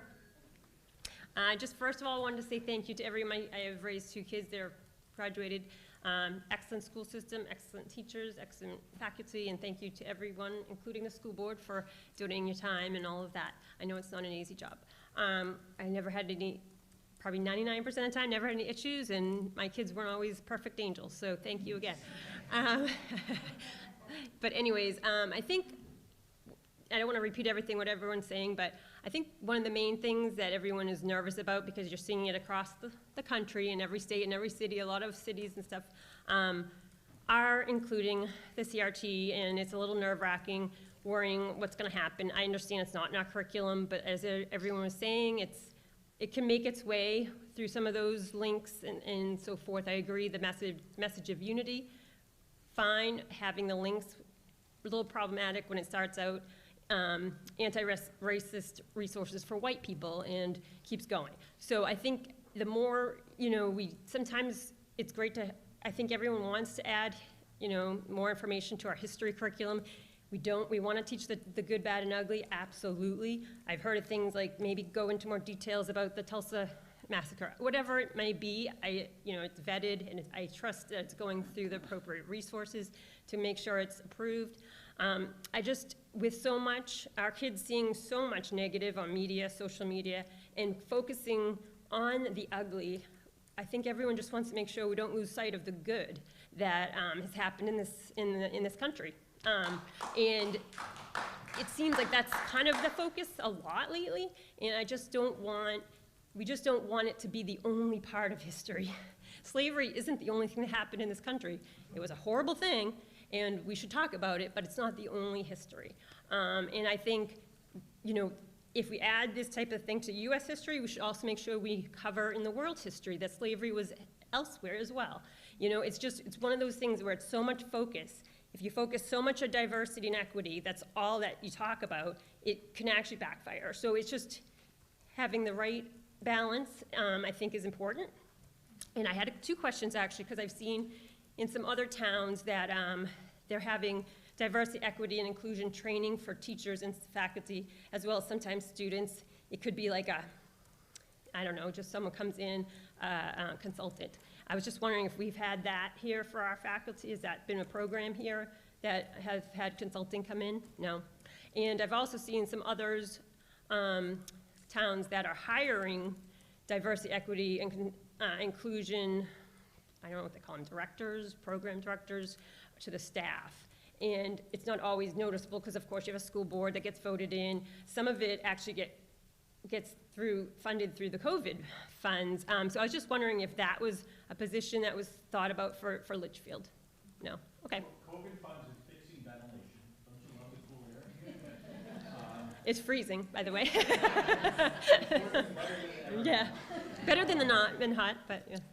So the answer is no to that, and we have not had a discussion. I mean, honestly, we're watching class sizes at Griffin.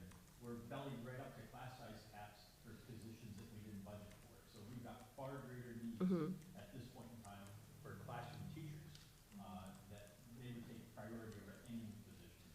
Excellent. Thank you. Thank you. Hi, Tim Finnegan, 147 Talent Road. I don't have a prepared presentation, but the one thing that the school board asked of us today was to give them their input on the message of unity. It's been removed from I think it should disappear. We don't, and we should not have a message of unity. And I'm taking Dr. Jetty's guidance in that this is local, this is Litchfield. We don't care what's happening out here. We don't care what's happening here. We care what's happening in Litchfield. And so unless you have specific instances here in Litchfield that prompted you and the school board to say we need a message of unity, everything I'm hearing says we don't need it. We are united, we are together, we don't treat people badly. And so I think the message of unity may have backfired a little bit. I'm curious as to, so if there are specific instances of why we need a message of unity here in Litchfield, we should hear those before we ever issue another message. I say throw it away. And I'm going to refer to the specific changes, you know, when you say, because of this message, we've got to change our curriculum. We've got to change specifically our history curriculum.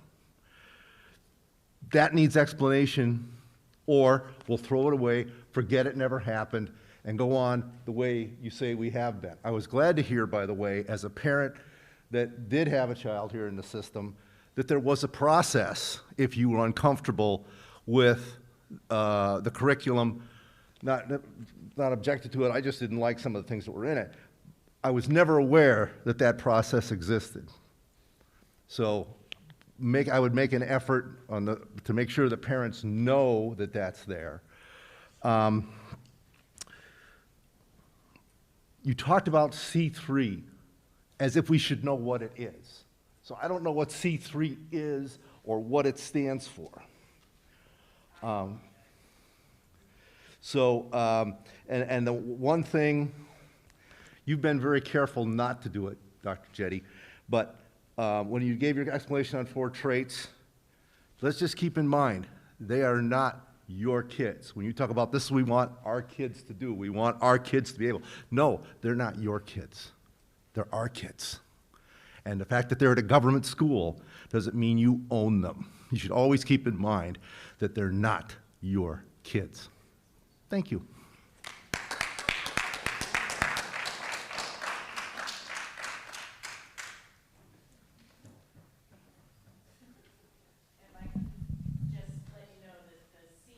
It's for college, career, and civic life. It's a framework. My name's Chuck Alessi. I live at 17 Nessenkeg. I think I would like you to not take a stance on critical race theory. If it's not something that's taught in the school, and I don't see a need for you to comment on it. I've got a kid coming up who's going to be in kindergarten in the fall. We're very excited about it. He's very excited about it. I hope that when he comes home one day from school, he'll tell me that he learned something that is totally different than what I've taught him. And I want him to tell me why that is. I'm not raising a kid who's going to live in Litchfield. I'm raising a kid who is going to live somewhere in the world. I want him to have at a core that the beliefs that were put out in that message of unity. It's great if Litchfield is united. He's not going to live in Litchfield for his entire life. People from Litchfield is not a closed ecosystem. So I bring back the message of unity. I hope we can all agree that what's in there is something we should all believe in. So please, yeah, that's my input on the message of unity. I was going to bring something else up, and I cannot remember what it was. So I'm going to call it there. Thank you. Thank you.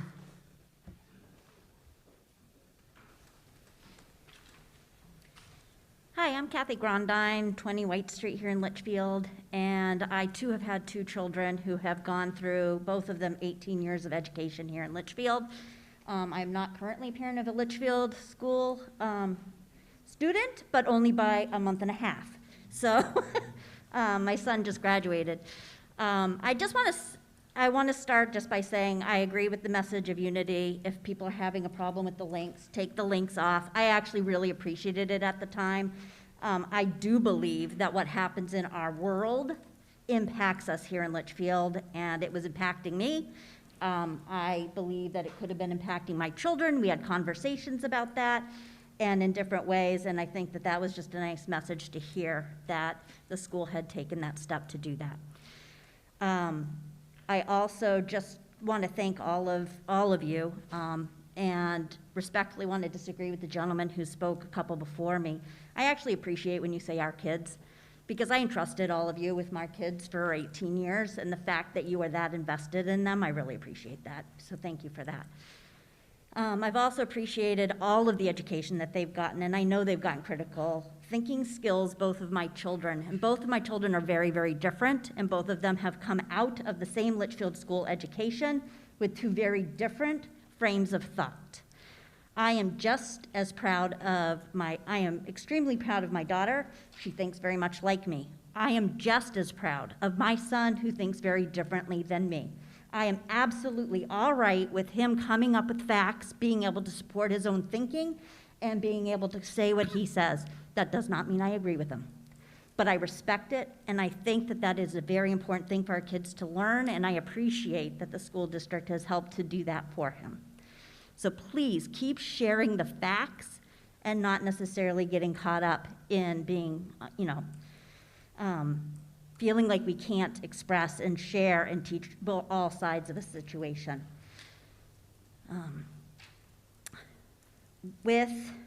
I did have a question, and because I have gone through the Litchfield School District for 18 years without any complaints, and I know that there has been the ability to do that, and some people didn't know that there was the ability to make complaints, which may mean that they didn't also have to make complaints. I'm wondering how many complaints to date? I know that CRT right now is a big thing. It's very controversial. It is what we're talking about. It's bringing us all here. It's one of the big pieces bringing us here today. And I don't want to just guess as to, it will get in here, right? But I want to say, what has happened to date? What do we know? And so what have people had? What kinds of complaints? What are the complaints, the numbers of complaints that you've had in terms of people having issues with any discussions around the type of content for social studies and for around kind of any of this inclusion pieces?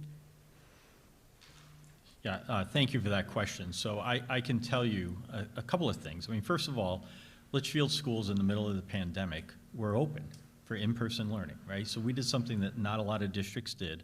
We had our doors open to those who wanted to come, and about, depending on the school, 75 to 85% of the families chose to have their students in-person learning. So, and 180 days were just completed. I received exactly 0 complaints at my level about content in the social studies.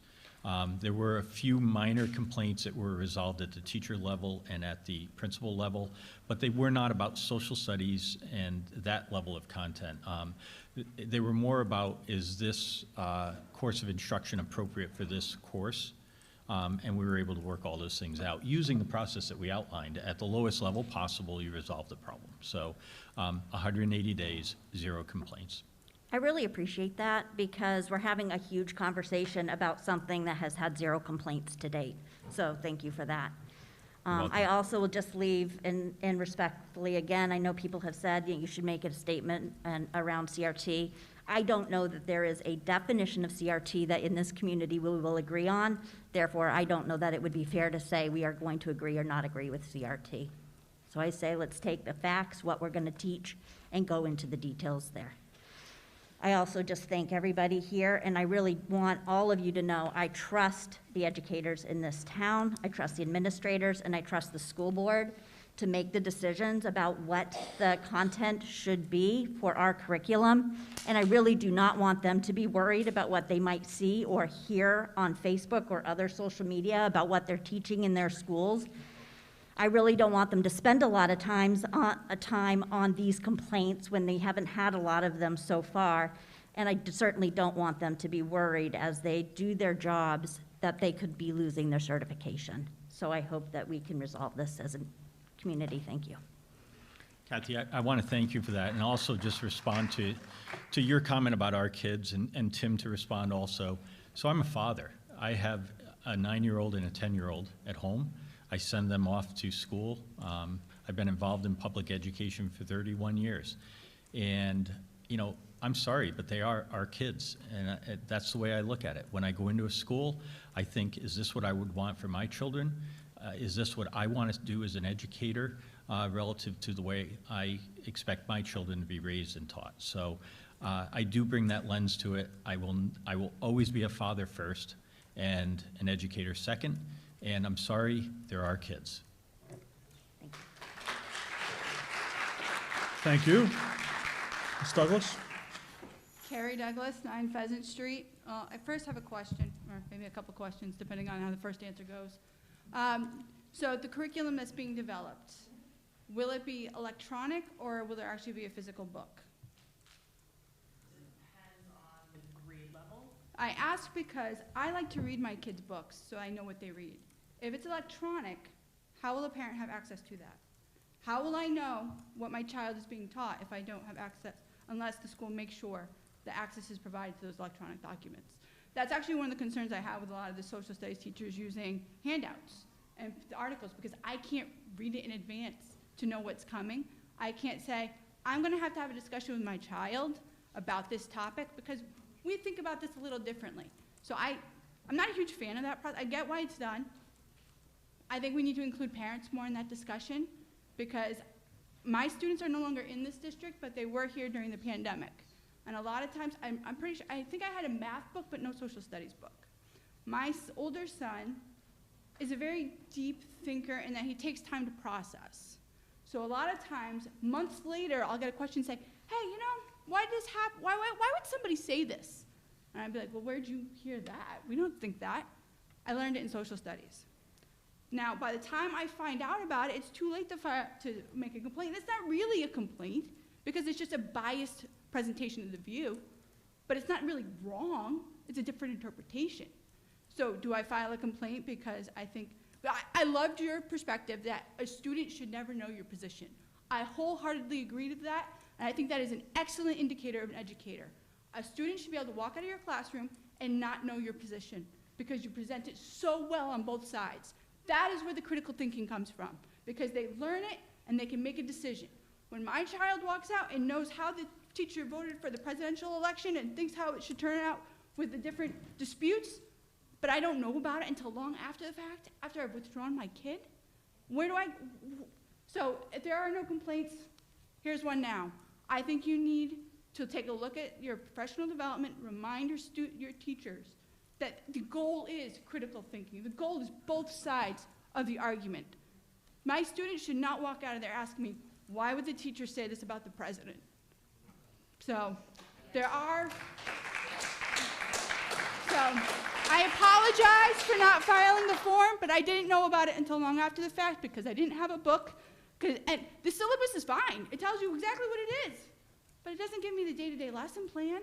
It doesn't tell me what the discussions are in the classroom.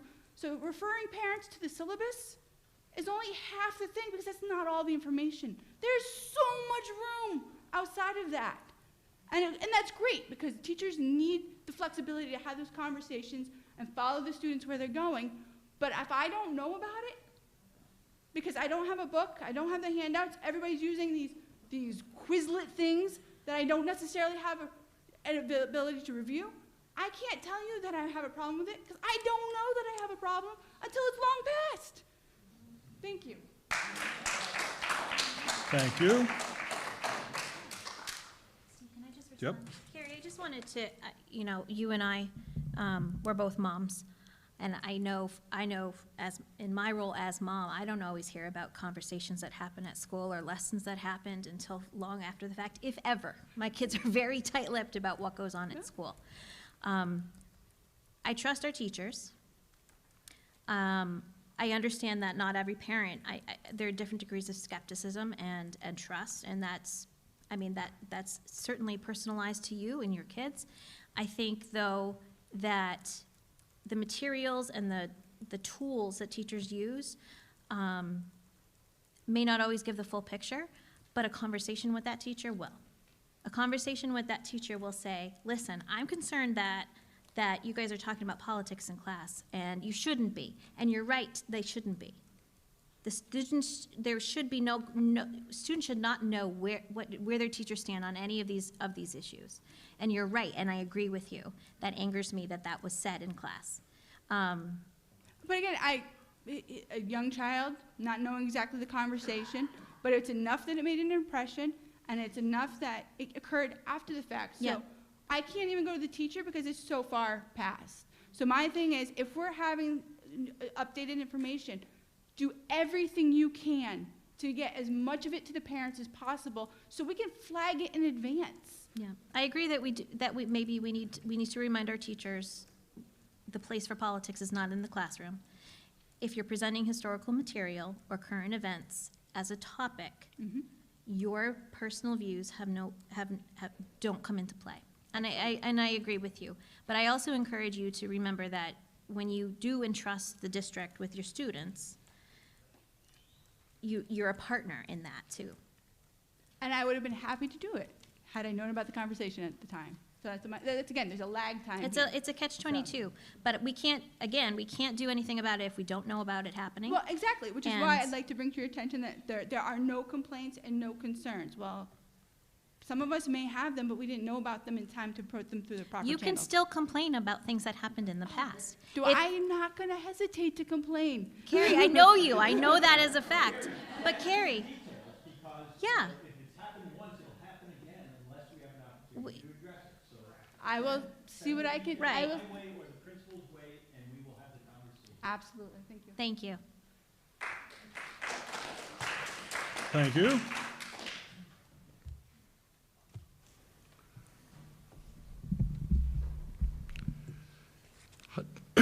Hi, I'm Rich Lascelles. I live at 236 Charles Bancroft Highway here in Litchfield. I currently serve as a state representative and as a selectman, and I'm very proud to say that I've been a substitute teacher here at Campbell High School for the last 11 years, and I hope to until all my grandkids are out of school. I don't know if that'll happen now, but we'll see. Critical race theory is something that started in the colleges. It started many years ago, but it started in the colleges and it's gradually seeping down to even preschool. Don't make any mistake about it. What you got is critical race theory. The attachments that went out under the guise of a message of unity, anti-racism resources for white people. That is critical race theory. Make no mistake about it, okay? I'm very concerned that this went out with virtually no vetting on the part of the school board. I guess there's a credit there because if they had vetted it, they would not have sent it out. I don't think they vetted it at all. I think that the school board was pretty okay with the letter, but not the resources. And we'll get to the bottom of that. The minutes of the school board meetings are very unclear. Your school board is your elected representatives. They represent you, and they need to make the decision, and they need to stand behind those decisions. I don't think that happened here, all right? We've talked a lot about we don't deal with national issues. We deal with local issues. Look at who put this together. Who put this together? They didn't live on Brickyard Drive. They didn't live on Charles Bancroft Highway. There are a couple of people from New York and New Jersey, and it went out all across the country. Look at the bottom of it, and you will see that. My life, since I've been 20 years old, has been one of service to my country, my state, and my town.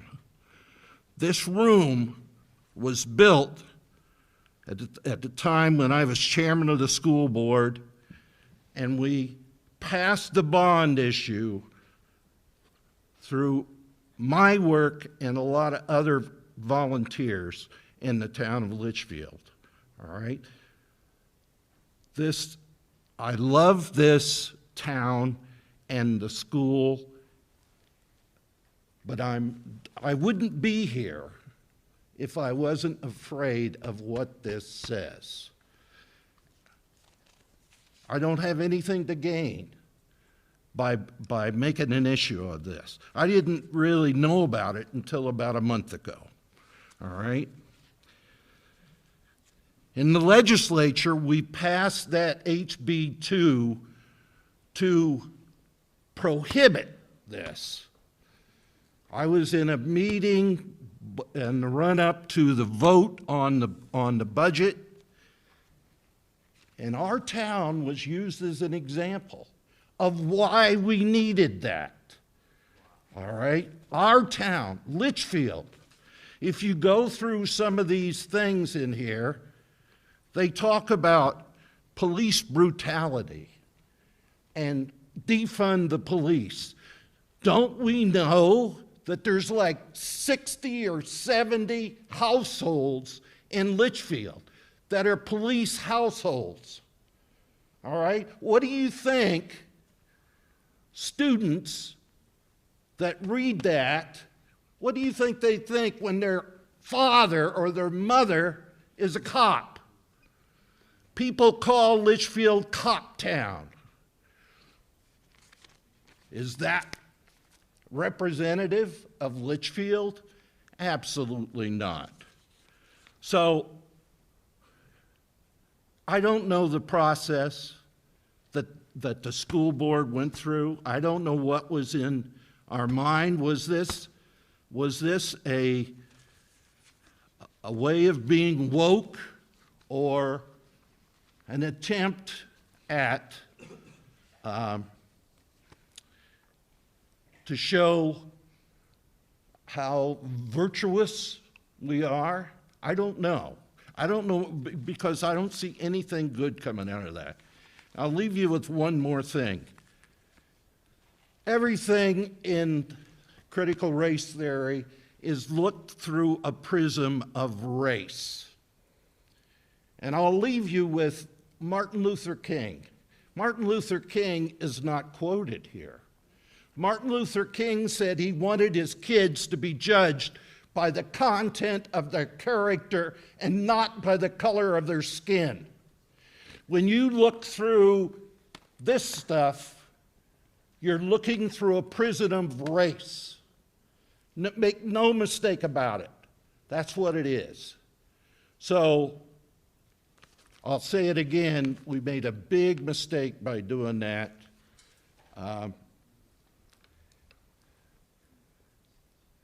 Over my dead body.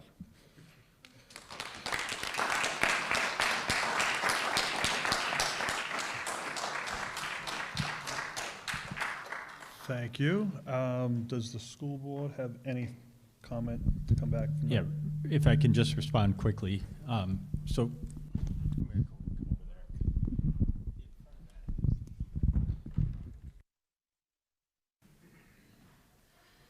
Rich, again, the resource that you're looking at and the information that is there is not what we originally linked to. I completely agree with you, as I said earlier, the comments about defunding the police. We did not put a stance out there that we're in favor of defunding the police or that we favor those movements. I personally don't agree with that. We have had a great history working with the police department here in Litchfield when it comes to you've been in the training with us as a substitute relative to Alice drills and making sure that we know how to respond if there were to be a bad actor who were to come along. We appreciate and value that relationship. So we're not going to make a link to a document that is taking a stance that is the antithesis of what we believe as a school system. You're seeing that now. Well, you're not seeing it now because we took it down. But when it was raised that was something that was on there, that's why we removed it from our website and it was no longer available to folks. And so, again, I share your concern about that. It's not something that I support. I don't believe it's anything the board supports, although, again, we haven't taken a vote on it, but I think we could take one pretty quickly and have a stance on it. So I guess it's unfortunate that that was used in the legislature without being brought to our attention. I received, as I said, a phone call from Mr. Nordyke or an email from Mr. Nordyke about it, and I received a phone call from the commissioner, and we immediately responded to it. So, you know, when that resource was sent out in June of 2020, it did not look like what it did in June of 2021. It evolved over the year. You're right, we linked to a resource that had been pulled, but I want to tell you the origin of that resource. So yes, it was written by folks who do not live on Brickyard or anywhere else in Litchfield. However, the resource was available through the New Hampshire Juneteenth Facebook page. That's where we got it from. It was a New Hampshire-based resource that we drew upon and linked. So that's how we found it. So again, that's the link to a link to a link scenario, but it was a local, we viewed it as a local resource at the time that we linked to it because it was something that we found on a locally sourced Facebook page. So just to be clear, I share your outrage about that stance because that's not where we are as a community. Could I just respond? Thank you, Dr. Chetty. Yes, as long as it's quick, please. Okay. You say as soon as you got complaints, you took it down. There were complaints when you first put it up a year ago, but it stayed up. It stayed up for a whole year. Mr. Nordyke complained very articulately. It stayed up. And then finally, it went down after a whole year being up. At sometimes, the school board seems to be proud of it. Sometimes it was a mistake. Sometimes they're proud of part of it. Sometimes they're not proud of part of it. But to say as soon as we got complaints, we took it down, that's factually incorrect. Because you got complaints when it first came out, and it stayed up for a whole year.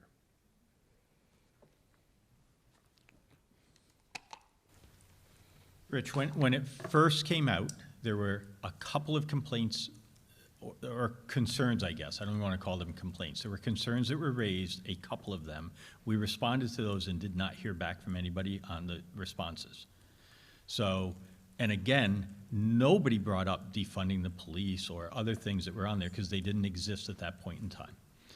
So a year later, as soon as we got the communication from Mr. Nordyke and I had the conversation with the commissioner, I immediately contacted Michelle, and it was removed from our website that day. Now, there were some people apparently who could still access it through Google archiving services. You can't just make stuff disappear off the web. So even though it's removed from our website and not there, it takes a while for the Google crawlers, I guess, to remove stuff from the archives. So yes, people were able to find it, not on our website, in Google archive format. It was immediately removed and put in the trash can by Michelle. So, and I have tried to find it since, and I cannot right now. I'm pretty sure that it's been recrawled and removed at this point in time. But that's the history and the story as to what has happened with that message. Rich, can I ask you a question? What's your advice to us? Remove it completely and move on? To keep the message and remove the links? I mean, if you have a thought or an input, I would appreciate hearing that.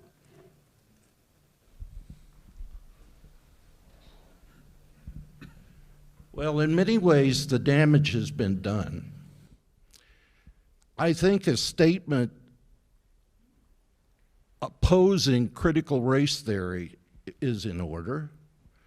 I think that you need to establish a program where people can complain about things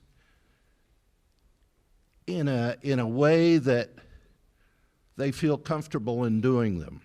I hear complaints,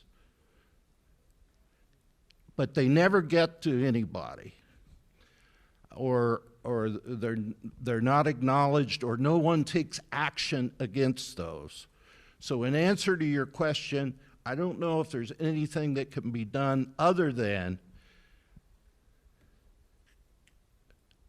denouncing critical race theory. Thank you. Just in case it makes noise.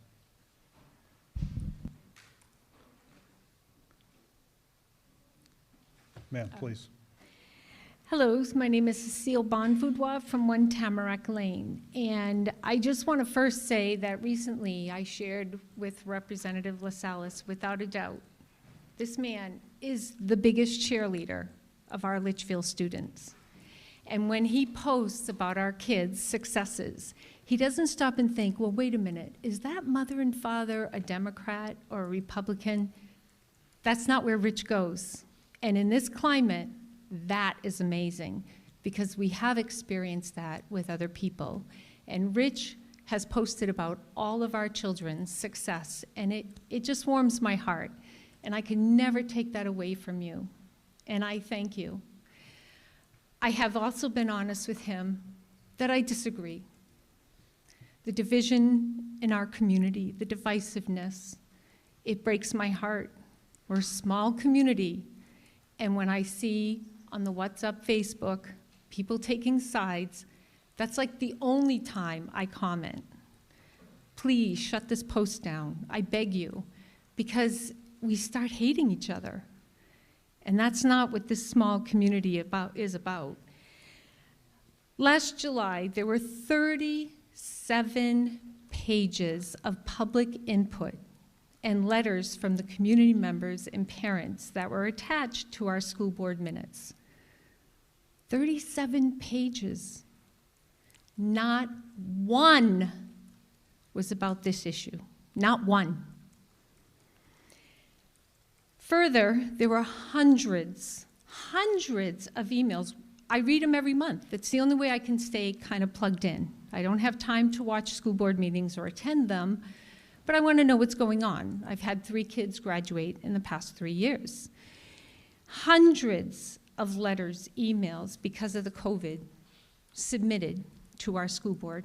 Not one about the letter of unity, not one about the link, and not one about critical thinking. Not critical thinking, CRT. I personally have been hearing about CRT in the news, reading newspaper articles, magazines, hearing it on podcasts, portions on NPR, for over a year. They've been taking a national issue to our school board's front doorstep across the country. This is not new news. Anybody who's a little bit kind of a news junkie knows this. And the tactics used, making time-consuming record requests to our school boards, giving public input utilizing scripts that I heard from our own community at the last month's school board meeting, having long, drawn-out meetings. There was one meeting that I read about, 11 hours, calling school board members and superintendent Marxists, racists, Nazis, and child abusers, teaching CRT in the classroom. And the goal? To try to convince the community that children are being indoctrinated by CRT. I just can't support that, Rich. This is not right, and it's dividing our community. So yes, please put that letter of unity back up. Be careful what you're posting as a link, but as a mother who raised 3 children, we are a multicultural family. I have 2 Latino children. I have a child with special needs. And we are an LGBTQ family. And that was painful in this district. We had to go other places. Our child hid it from everyone, afraid. And it wrecked his college career. So, yes, put the letter of unity up, but no extremism. I don't support that. I think our cops are very decent people. But there is a margin, of course, in every group that is reckless. And as a public official in an elective position, you gotta know, you gotta write, you gotta call us, you gotta tell us. We can't be sideswiped by a mob. And I can say that I've experienced this over the past year, and it's been painful. So, that's my rant. Thank you.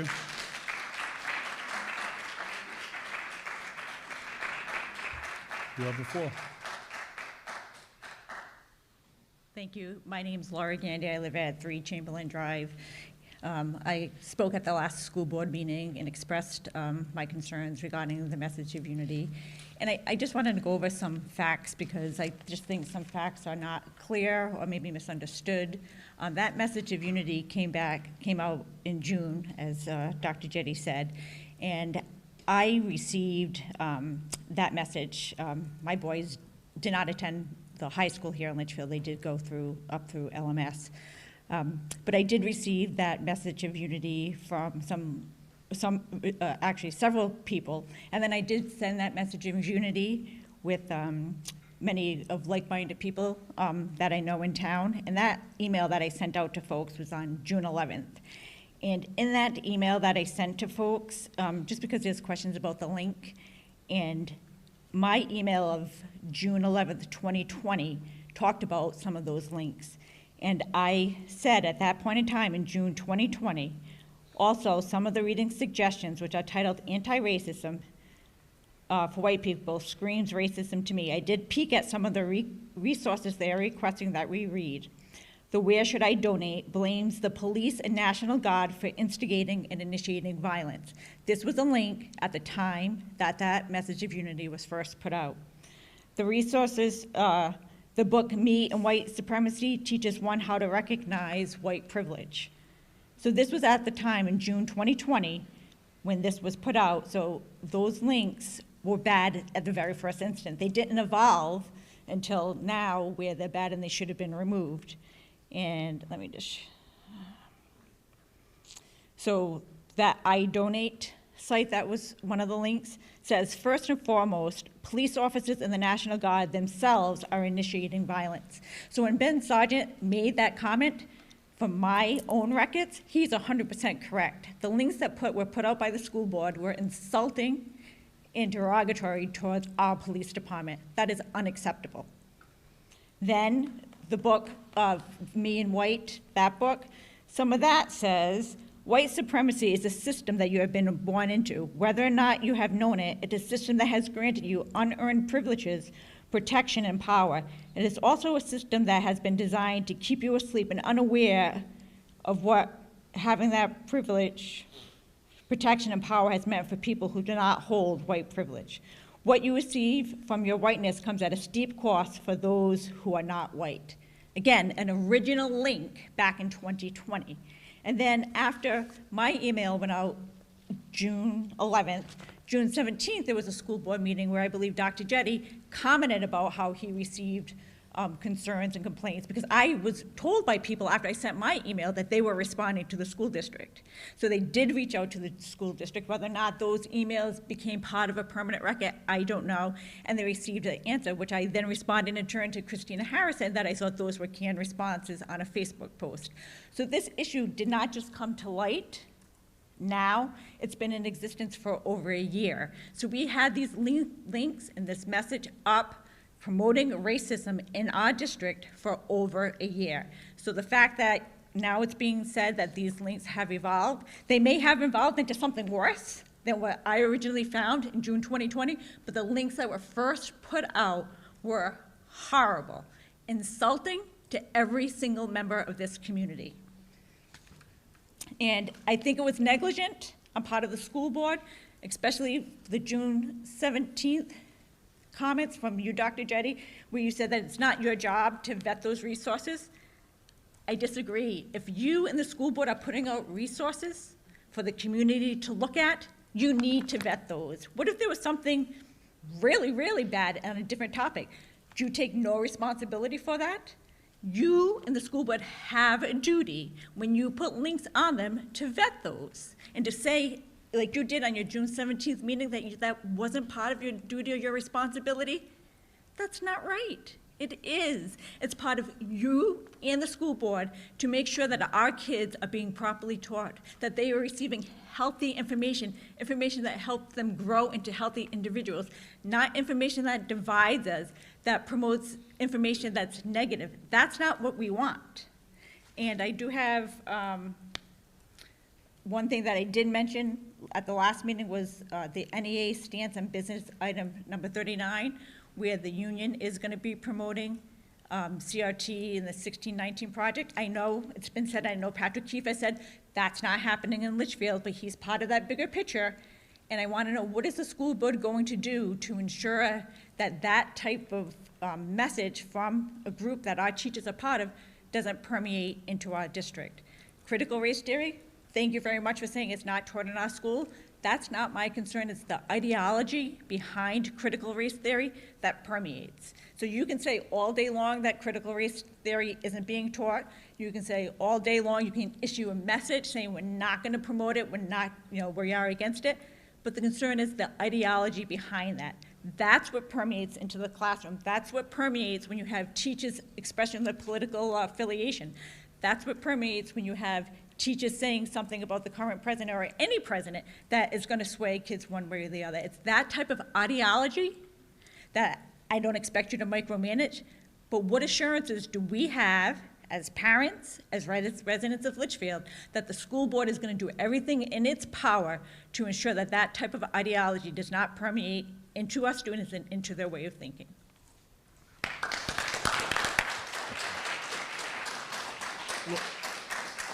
Laura, if I can just clarify, so you said you sent an email on June 11th. That was to me? I said I sent an email to people in town when I received your message of unity Yep. from somebody in town.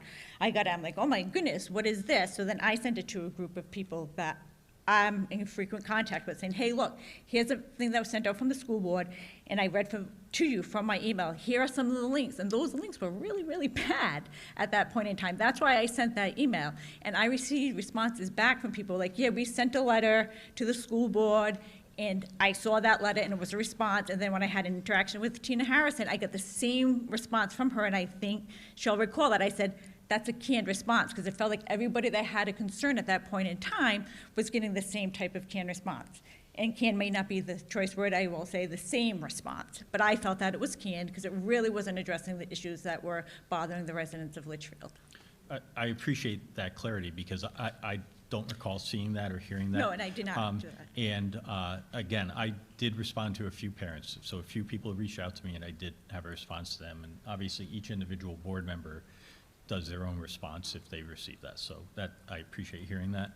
The other thing is you commented on that it wasn't my job to vet. I don't know exactly what was said, but I will say this, and this is where I stand today. It's probably where I stood a year ago, and it's probably where I'm going to stand tomorrow.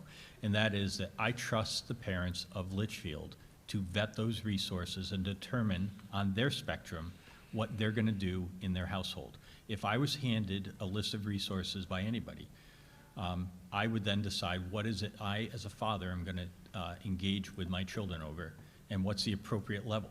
So to me, at the time that we put that out, we were providing a vast array of options for families to make those individual choices and to have that personal responsibility. And I believe in that. I trust our parents to decide. And I know that some families are going to say, I'm going to do all of this, and some are going to say, I'm going to do none of this, and some are going to pick and choose in the middle. That's all we did. Those were not curriculum materials. They were not given to children directly. They were resources for parents to pick and choose what was available to them. I know as a father, you know, we're watching what's unfolding on the news. We're watching this sort of national crisis that's occurring and trying to decide, how do I have a conversation with, at the time, an 8 and a 9-year-old about that?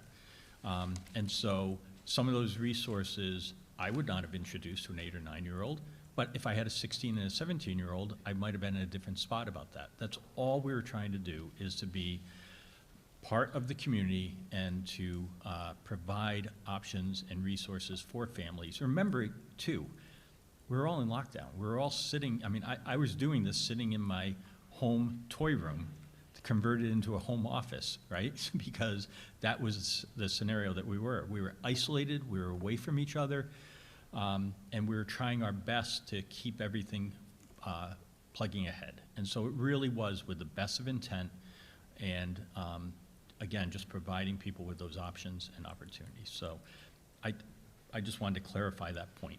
Can I just respond quickly? Of course. And I appreciate your response, but I would counter by saying, I trust in you and the school board to put forth appropriate resources. And I feel that those resources, if you're denigrating the police. We didn't do that. But it was in the resources that was there. You put forward. I didn't do that. I would not have put forward something denigrating the police. But I haven't. It was. So I'm going to say I trust it, and I think any resident in Litchfield puts the trust in you. I hear you. And in the school board, when you're putting out resources, to be thoughtful, to be mindful, to be considerate of what is being put forward. All of those things were not done in the resource links that were put out by you and the school board. Therefore, I feel, and I know many other people in town feel, like your trust, the trust that we have given to you, was betrayed. Well, I take your trust very seriously. I stand on it when I make decisions, all the way from, is it safe to have school today? You know, the pandemic presented us with a wealth of challenges to try to figure out how to best proceed. And I have really appreciated the trust that the community has put in me, and I've taken that incredibly seriously. Again, providing the resources so that families can make those individual choices. There's still national issues. There's still stances that people are making, communities are making. We're not going to make those decisions in Litchfield, right? But where I live, the community next to me eliminated the police department. They made a local decision in Salisbury, New Hampshire, to not have a police department anymore and to rely on sheriffs, who frankly are overworked and unavailable, and the state police, who frankly are overworked and unavailable, to be their sole source of policing. You know what I say? I'm glad I don't live in Salisbury. That's not a choice I would make in my community. And so, again, for people to understand why would that community make that stance, we have to understand it to make sure it doesn't happen here or somewhere else. And that's all that we were attempting to do, is provide ranges and opportunities. And so it's unfortunate that it's caused this level, and I can tell you what's there today. Do you agree with me that what was there in June of 21 is not the same as what was there in June of 2020? I didn't do a comparison. I was just looking at my original email where those things were there. Yep. Like I said, you know, you and I can go back and forth, and I don't want to do that Right, with I you. hear you. You know, it's just, what I wanted to be sure is that people know that those original links were really, really bad, and they were insulting to our police officers. They were insulting to, you know, me. They were insulting to my family. They were insulting to a lot of people in the community, and I really think it was misguided of how the whole process went. And you know, that has led me to file my right to know request that I know other people think is, you know, a lengthy thing, but really just so people can understand, like, really what happened, Dr. Jetty. Like, those links were not good. We're going to answer that You know, question for you, Laura. We're going to get that No, to you. and I appreciate that. But I can tell you what I saw when I got the phone call is not what we saw when we put it out. It definitely evolved, and it definitely changed. And I'm not challenging that at all, but I'm just saying those initial things from, you know, what the police department has brought forth, he's correct. Those links did speak ill of the police department. Yeah, the only thing is I wish you had raised it with me at that point in time. I didn't have that. No. If somebody had said, why does it say this? I would have responded to that. I guarantee you I would have responded to it, because I take that trust seriously. No, and I appreciate that. And I think for me, like, I'm more of an in-person type, so it was COVID, so I can't, you know, go to a meeting like that. So that's why I didn't do that. Then it just kind of fell down the wayside until, you know, it was brought up again and I'm like, wait a minute, there's a whole backstory to this message of unity. So I know you've asked other people. You may not want to ask me, but I'm going to answer. What do I want done I with was the just message? about to ask you, what do you good, want to do I'm about the glad. message of unity? What I would like the original message of unity gone, and I would like for the school board to reissue something that speaks of what happened, kind of explains the situation, kind of puts everything in the right perspective of what we're trying to do as a community, what we're not trying to do as a community. I would incorporate Rich's concerns about CRT and really have a comprehensive thing that kind of just tells people our story of, you know, who we are, what happened with the original message of unity and those links, and just be transparent. Great, thank you. But thank you, Mike. But could somebody just respond to my question about the NEA 39? Oh, you know what, so I really can't, and I'll tell you why. I'm not a member of the NEA or the organization. I'll attempt to frame it. I'm going to use the upside-down wedding cake again. In 1998, I represented the New Hampshire NEA at the Delegate Assembly in New Orleans. And I stood on the floor in front of 10,000 people, and I spoke out against two position statements that the NEA, the national organization, was making, because they were wrong. The first thing I spoke against was that the NEA stance was that a family who chooses to homeschool shall have no access to the public schools. And I stood up and I said, you're wrong. How can the National Education Association take a position statement that shuts the door in the face of a child? This is wrong for us to do, and this needs to be voted down. Well, I was largely outvoted, to be honest with you, and the stance was taken that that's the official stance of the NEA. So there's your national ridiculousness, right? You bring it down to the state level, the NEA New Hampshire, and you engage in dialogue about it, and then it's up to each individual local school to decide, are you gonna shut the doors in the face of a child? And the answer in the school districts I've been a part of has been no. Of course they're gonna have access. If a homeschooling family outgrows chemistry, come and take chemistry with us. You're welcome to do that. That should be our stance. So I don't care what that national thing says. I don't care what the state thing says. I care what happens at the local level, and what the right decision is for individual children. I've stood on that. I believe the LEA will do the same thing with NEA New Hampshire and NEA National in terms of making those stances. But again, I'm not the LEA. I can't speak for the LEA, but we have to trust that when it gets brought down to that level, that they're going to make the right decision for Litchfield. And I will just implore you to do the school board, to enact whatever policies, to enter whatever sidebar agreements you can for collective bargain agreements, to ensure that that type of ideology, that critical race theory, that 1619 project that's being promoted by the NAA does not reach our students. Thank you. Thank you.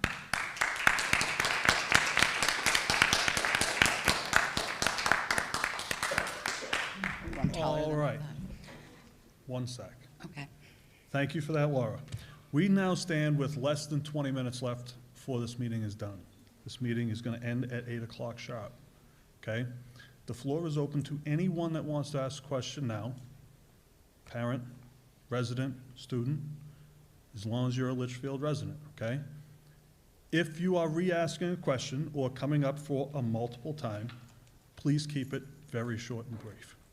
I will be super short. Tara Coakley, 2 Waterview Circle again. I want to say, ask the school board, please do not take that vote on critical race theory, because there is no way in our community we are going to have a definition that is going to appease a majority of the people, because there's so many deviations on that. What I implore you to continue to do, which is what I saw presented tonight, is to put our curriculum together for our community based on our teachers, our curriculum director, our guidance from the state, our guidance from the federal government. My understanding, and you can correct me if I'm wrong, is that curriculum's available and it goes before the school board twice. I look at it, my job as a parent is to know what's in front of my child. My job as a resident is to know what's taught in my schools, if that's where my money's going, and as a parent also. So I have access, as long as I have access to that information and I know this is what's going to be taught in my schools, and I'm gonna follow that up because my kids come home, I look at their papers. Poor Mr. Mitchell, I'm sure has heard from me numerous times when I have questions. No, my kids are challenging sometimes also, but they, no, he's telling me no. Well, no, not at school anyhow. I digress, sorry. I just want to say, I think you guys are doing a good job. I think you guys need to continue to do what you're doing. The 2 readings before the school board, we elect our school board. They listen to us. I've sent every one of them emails and messages when I've been concerned about issues coming up. I get responses. Maybe everybody doesn't. Maybe people are busy. Maybe it goes in a spam box. I don't know. But we're in a small community. We all go, most of us, I'm assuming, go to the variety store. We all meet at McQuestion's. I want my kids to grow up not being nervous about who they're going to run into, and is this somebody that isn't going to agree with my mom, or is this somebody that's not, you know. I just want us to remember we model for our children who we want them to be. And we do that by being involved, by calling our teachers. Use the hierarchy, please. I mean, the teachers get back to us, principals certainly get back to us, administrators get back to us. If you have questions, that's where you go. And my kids have come home and said, this happened, and then I'll call the school and I'll say, I heard this happened. They were like, oh, that was like in September, mind you, it's May. And they've addressed it. So they need to know what's happening. So if you have a concern, I would say go through what's there. And don't vote on something that we don't have a clear definition of. I want to know what our curriculum is. Honestly, I respect all of you, but I don't personally care what your opinion is on CRT. If it's not in my school, it's not going to be taught in my school. My thoughts on it and what your personal beliefs are, it doesn't apply. So let's stick to the topic. Let's talk about our curriculum and let's vote on that. And let's all be heard on that. I can't really make that any more clearer. Thank you. Thank you.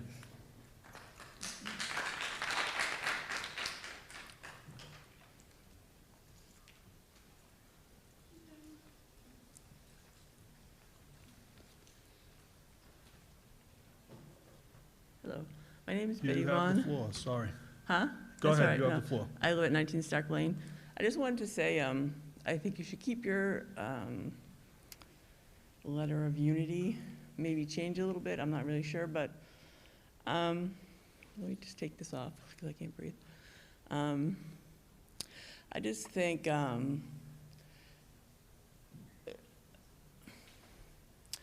you know, this students here, like when Cecile talked about her kids and their LGBTQ, and they don't have the support here in Litchfield, that kind of broke my heart. So I think like a letter of unity says, you know, everybody's included. People who are African American are included, people who are LGBT or Q are included. Everybody's included, and we're stating that through our letter of unity. So, you know, this is how it all started is, you know, George Floyd got killed.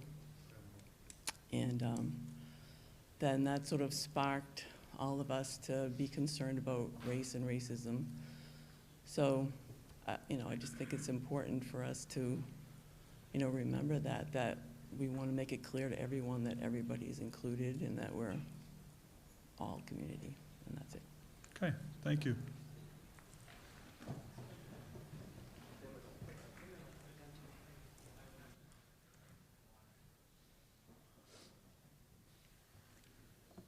Yes.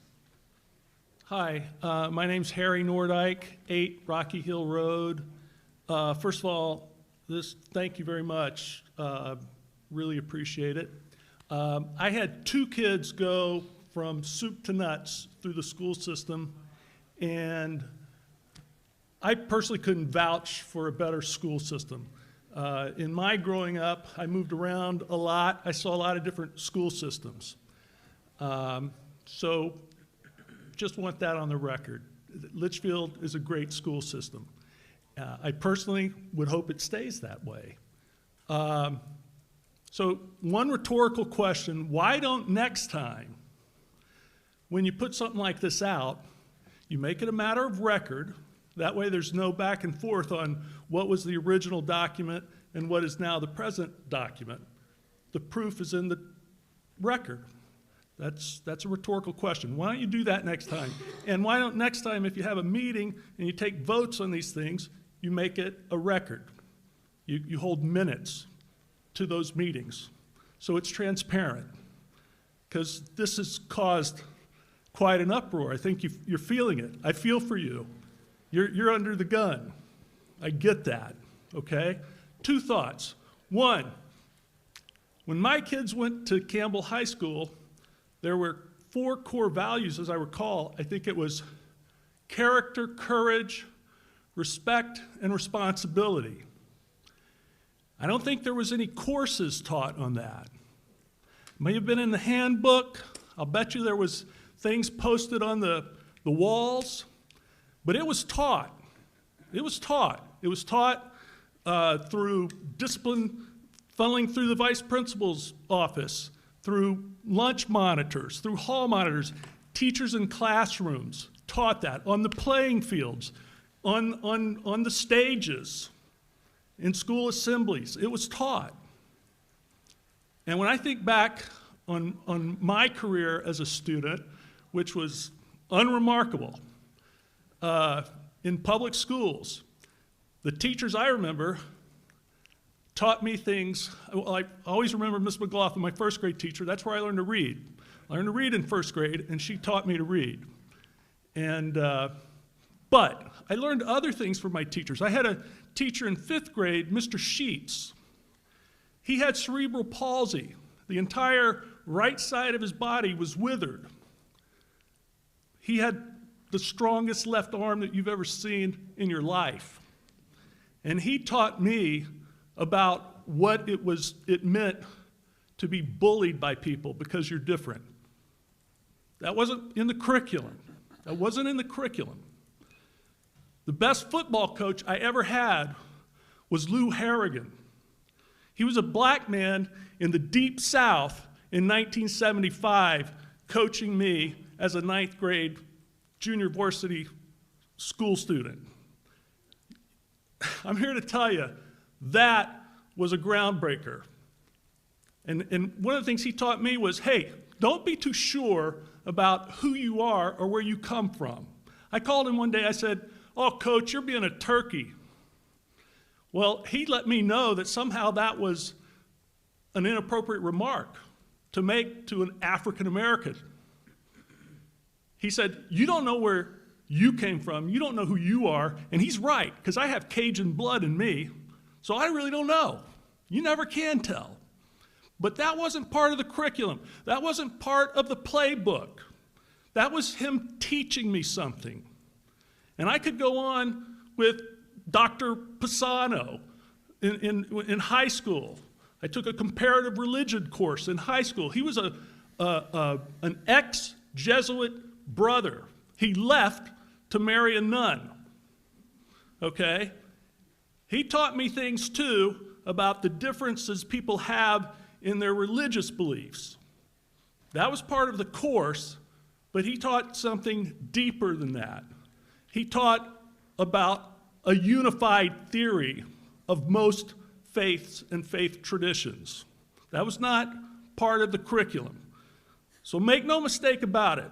Teachers teach things other than the curriculum. And I think that's what you're hearing here is a concern about something that's not in the curriculum getting taught. Be careful. Be careful. Yes, they're your kids. They're our kids. Be careful. Please. Thank you.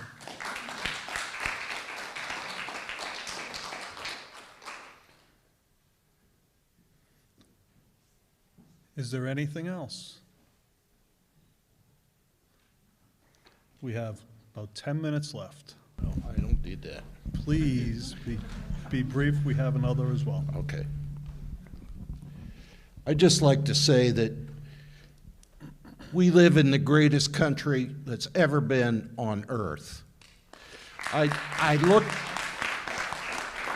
look through this, and all I see is America being bashed.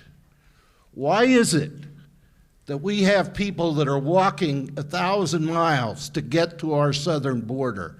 Why is it if you go to any place in the world and you ask them, where would you like to live? They say, America. I go up to BJ's, and there are people that are pushing carts. About half of them are immigrants. They're living the American dream because they have a little store somewhere, all right? It pains me when I see my country that I defended for so long to be bashed. And if we're going to put something out, it better be balanced. If we're teaching, we need to teach that yes, we have warts. Yes, we have racists in our background. And yes, every profession has some bad apples. But if we're going to have a good society, we need to live by American values. And that includes all the good stuff and, yes, some bad stuff. We'll learn along the way, but we're still the best country that's ever been on earth. Thank you.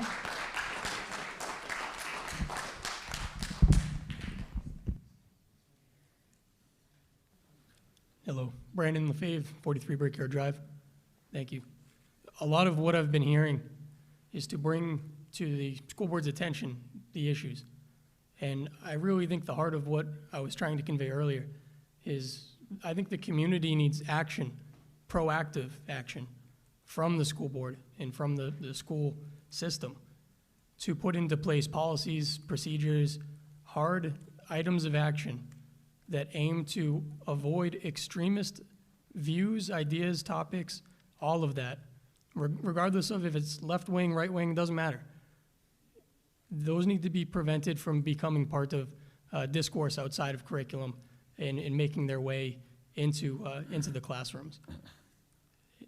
Whatever mechanisms that are available, I think that needs to become transparent to the community. whatever policies that might already exist should be highlighted as well. And we talk a lot about the upside down cake. If we're picking and choosing up the ladder, we can't say, well, there's no way it could happen here because of the state law. We know that there's loopholes. There's the spirit of the law, and there's bad actors. What is the local community doing? Beyond the state level, beyond the national level, what are we as a community doing to ensure that that does not poison the environment for any student? Thank you. Thank you.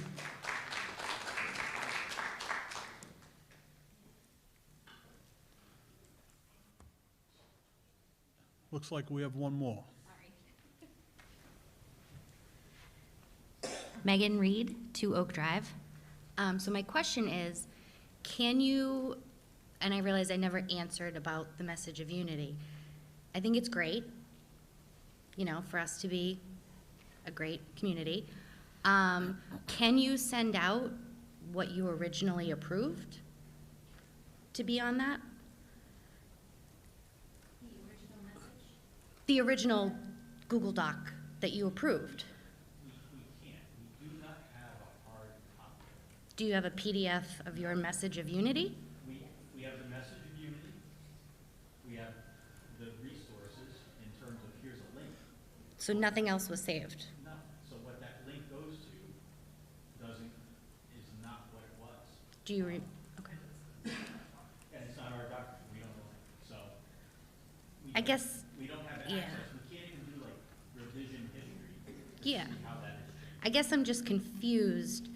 If you approved something, like you felt like it was okay to be put on there, and when I asked before, you had said it evolved, but apparently originally it was bad to begin with. I guess I'm just confused what was actually approved, what material was, if you can remember, put out to parents, students, and staff to read. I'm just confused. Yeah, no, I hear where you're coming from, and you know, this is certainly something that I have learned a lot about, what not to do. When we posted that, when we shared that message of unity, district leadership weighed in. We did not have a meeting of the school board to vote on it and approve it. It was a document that we all contributed to. We made notes, we made comments. I don't know about this, I like this, I don't like this. So then it kind of organically evolved, not just on behalf of the school board, but district leadership as well, that was also signed on to that document. Okay. The resources at the bottom, Mm-hmm. I clicked on the Black Heritage Trail link. I clicked on the New Hampshire Juneteenth link. I clicked on the Google Doc, which was literally a list of other links. Mm-hmm. And that's as far as I went. So that's on me as a school board member that I didn't look through and vet every single one of those resources. I didn't jump the link to the link. I didn't jump the link to the link to link.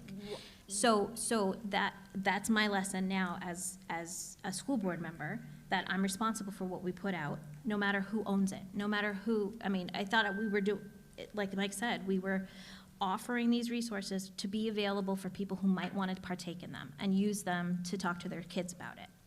That was the intent. There was no, oh, hey, listen, these guys are talking about anti-racism and for white people and CRT and all of these other things. That's not what happened. That was never the intent. So what we've learned is we vet the resources. We only link to resources that are static or that we take ownership of so that we have a hard copy that's available, and we vet it and we stand by what we put out. I appreciate that, I really Yeah. do, and I appreciate having this night to ask questions. My question is though, when you click on the Google Doc, and I was able to find it 2 weeks ago in the search bar. On the website? On or? the school district website, because I had no idea what anyone was talking about. I clicked into the little search magnifying glass and I typed in anti-racism, and it popped up. So I have it saved on my phone so I could read everything. Now, it might be gone now, but what was the original information that you viewed clicking on the original Google Doc? If it evolved into this anti-racism for white people, what was the thing that popped up first when you clicked on that a year ago? There was a link that said anti-racism resources for white people. So that was the intent? It was. It was Okay. one of the links.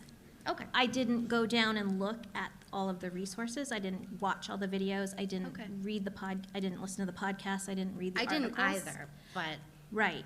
My feeling at the time, in this world of, the world is on fire and the nation is divided, Well, it was is. if we can't get past the word white, then how do we have this conversation?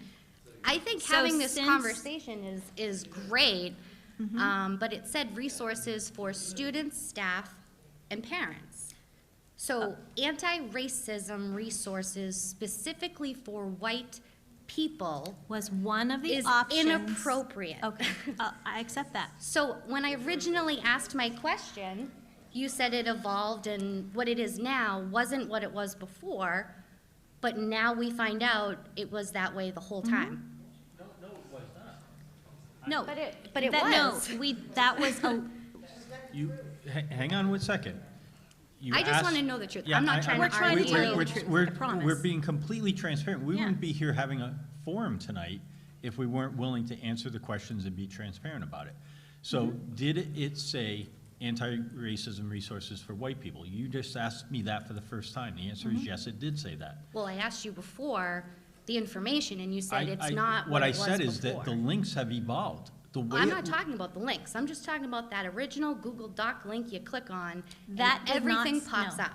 Yes, but that Google Doc did not say anti-racism resources It- for white people. You just said that. No, I'm sorry. The Google Doc that we linked to was just a list of links that was New Hampshire-based and was circulating at other Right. school districts. No, one of the links that was on that Google Doc, Oh, no, it's the original one.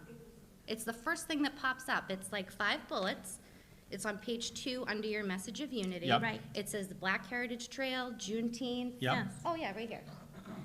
This is the first thing that pops up when you click Google Doc. Google Doc, when you click I'm not on- talking about these little links, the Right. podcasts. Yeah. What I'm saying is when you click that word, when you click the words Google Doc. Yes. Right? Mhm. On our message. Correct. It brings you to that document. So this was the intent. This top. Yeah. That says anti-racism Anti-racism resources. And. No, it does No, not. it does not. Read it. And then in. Well, it says in- resources for white parents to raise anti-racist children. Yes, that is accurate. And what. So- what- hang on 1 Give us a second. minute. Okay. So then, what I'm saying is that the 92 links, I think we established it's 92 links that are underneath, those have evolved. You know, the very first thing that's on there is something about Breonna Taylor. That was not there when we linked to it. Well, So- George Floyd is in the top of your message of unity. Yes. No, but the resource, what I'm telling you is that that resource has changed and evolved, okay? However, to echo what Tina is saying, I bristled at it.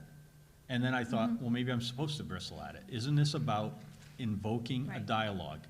And so I said, to me, I don't care who you label the resources for, it's resources that should be accessible to anybody. Right, any so person of color. resources for Litchfield community. Yeah. Might have been a Including better all- choice of words. Including That all wasn't members our of our job. community, yeah. So that is accurate, and that is how I felt at that time in Yeah. providing it. I just feel like at this point, there's a lot of backtracking, a lot of different stories, a lot of here, No, you know. And it's really frustrating as a parent that I looked in my phone, I don't have any emails from June of last year, so I must not be on a list or something to get emails. But it's frustrating to, you know, I watched the board meeting on the 14th or the 15th, whatever the day it was, and there was apologies that you weren't, you know, you weren't sure of what was on the website, but I feel like that's unacceptable. Like, I feel like if you I feel approve like- something. I feel like the And maybe it was I don't know. I mean, when I looked at the original resource, the Google Docs. You saw that it said anti-racism No. for white people. I saw that it said anti-racism resources, and then one of the links in that doc went to the anti-racism resources for white people. So, as I said before, and I stand by it, I'm being completely honest with you, I went to the Google Doc, and I looked at the links, and I didn't go any further. I also did not click on every single link in there. I saw, oh, here's an interesting movie. Right. I might decide to watch this And movie. when did that happen, though? Was that last year? No, a year ago. In 2020. Right. I did not, I agree with Tina. I did not vet every single link that was in there. Okay. And I own that. yeah, absolutely. No, and I appreciate regret, that. What do I regret today? I regret that we didn't make a copy of that and vet it out and eliminate links that, I regret that we did that. That we didn't do that, I should say, that we didn't take that extra time. I just feel that it's really odd that you don't have saved copies of what you would have wanted to send out to the community and staff members and students, which it's on there, and parents. You don't have any copy of that. You don't have record of what you wanted to put out as your message of unity. We have the message of unity clear. But I'm talking about resources- everything yep. else, though. I mean, Can everybody. Can I just say, though, one thing? Yeah. So I'm working at home. I don't have a printer at home. I don't print anything any longer. But also, I didn't, so. but I hear unlike, I hear your concerns, and I hear I hear your concerns, and I hear what you're saying. That was a mistake on our part. I own it. I'll take responsibility for that. Okay. The fact that we didn't vet those resources, we didn't read every link, listen to every podcast, and vet them as something that we stand by as a district, that I'll own it. I wasn't chair at the time, but I'll own it. Okay. And if I may, I mean, I'm pretty good about keeping records of stuff, but working at home is a whole different beast. Not having it, I regret that I didn't hit save as a PDF, because then I would have had it on my computer. I didn't. I just didn't do that. We created the document, we did email it out, we used the listservs that we had last year relative to in Infinite Campus. It went to every parent, every staff member. I've been here for 4 years, and I get every other email you send out, except for that. I wish I could answer it, because it was sent. It was absolutely Yeah, I mean, sent. I don't want to Yeah. beat a dead horse or anything like that. I just, No, that's I'm fine. so That's frustrated that only an apology can be made, but we have no idea what's going to happen moving forward. There's all these different stories and explanations that aren't really answering any questions. I think,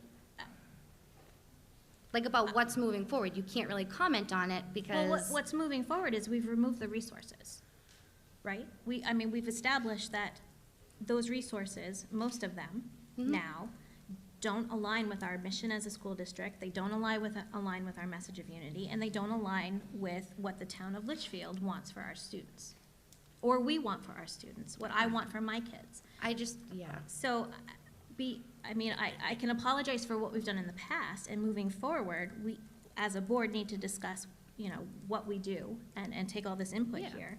But, personally, I won't advocate for keeping those resources, and, next time we provide resources on any topic, they will be in-house, they will be created by our people, and they will be suitably vetted. Yeah, I just feel like the apologies are now because more people are realizing what was actually put out there when it was a year ago.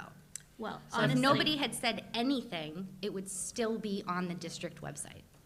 And that's, I don't want to beat a dead horse or argue or anything like that. I'm just so frustrated. We don't mean to argue. This is even a thing. I honestly, when it got raised, like, it was on the district website, but I had forgotten about it. We had moved on. We had gone on to other things. I think that's the problem.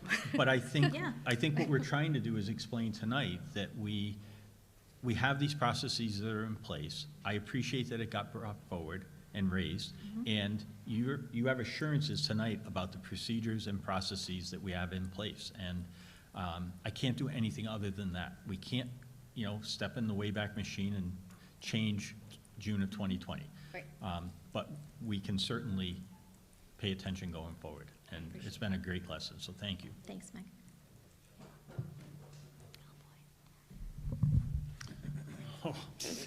How many minutes? We're 10 minutes over already. I would just like to recap as a parent, as a school board member, and a taxpayer. Please state your name for the record. Elizabeth McDonald, 46 Natticook Ave.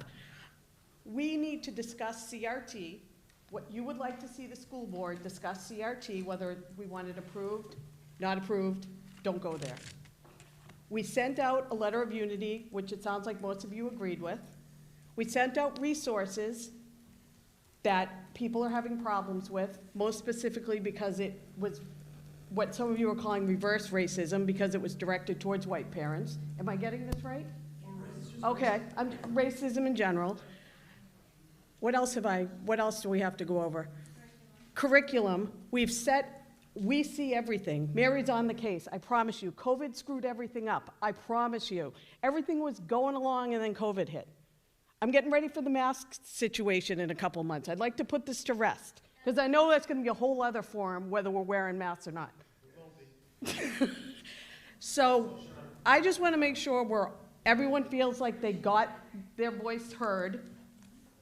I've listened, we've all learned from our experiences, we've apologized, we've pled our cases, we want accountability for teachers, is that what I'm hearing? That they're not going to be walking a fine line. I think Mr. Lonergan, his first week here, I said, I'm going to tell you about 2 men in your school that I've been in their classroom, and I don't know whether they're Democrats or Republicans. As a paraprofessional, there were 2 teachers in this school, I haven't been in the other classes, that I can tell you I don't know whether they were Democrat or Republican. And it is a compliment, and I told Mike Jetty that, Dr. Jetty, when he first started. I have faith that I've raised my children to be critical thinkers, think kind of like we do, have faith in God, I'm going there, and to be nice to other people. I'm just so over this. Look at my face. I have high blood pressure now, people. Major high blood pressure. We're on the case. If your son comes home and says they talked about this subject, I was really uncomfortable, you tell the teacher, you tell Mr. Lonergan, no one else needs to know. Things that make me uncomfortable, abortion makes me uncomfortable. I don't want them talking about it in school. I'll talk to the teacher. I'll CC Mr. Lonergan and Dr. Jetty and probably Tina, because I CC her on everything because she's the chair. Please talk to your kids. If Lizzie's uncomfortable, no one needs to know. No one deserves to be uncomfortable when they're speaking their truth. Sorry, it sounds so woke, Rich. I actually disagree. I think they should own it. I think everyone in the class should know. That someone. Get up, speak up, and then walk out. My kids have been told if they're uncomfortable, you can ask oh my God, you can ask Mike. If they feel uncomfortable, they are free to leave the classroom. That's what I told my son. And no one deserves to be uncomfortable in a public school. Nobody. And it breaks my heart hearing about Cecile's son. And I'm sorry to go on, but I'm a parent, a taxpayer, and as much as some of you don't like it, I'm also an educator. And I walk a line every single day. And I pray that our teachers do, and I also pray that my kids will let me know when they are not. And I hope you all go home and talk to your kids, what made them comfortable, what didn't make them comfortable. And let us know. We can't fix what we don't know, just like Tina said. Okay, that's it. Sorry, Steve. Okay, thank you. So at this time, question and answers are done, okay? I want to thank everybody for coming out. I want to personally thank everybody for having input and being brave enough to come down to a microphone and actually speak your thoughts and your minds, because if people don't do it, how are they ever going to know, okay? This educates everybody, and that's exactly what we needed, no matter which side of the coin we stand on. I turn this back over to you. Well, Steve kind of stole my thunder. I was also going to thank everybody for coming. I think having these kinds of community forums are good for us as a district. I think they're great for us as a community, and our kids went out when we all pull together in the same direction. So please expect more of these. I'm channeling my inner Leslie Knope for anybody who watches Parks and Rec. I love a good community forum. I hear all of your thoughts and concerns, and I appreciate how deeply and passionately everyone here cares about our kids. So thank you again. Thanks for coming, and keep in touch. Thanks. I'll entertain a motion to adjourn. From the board.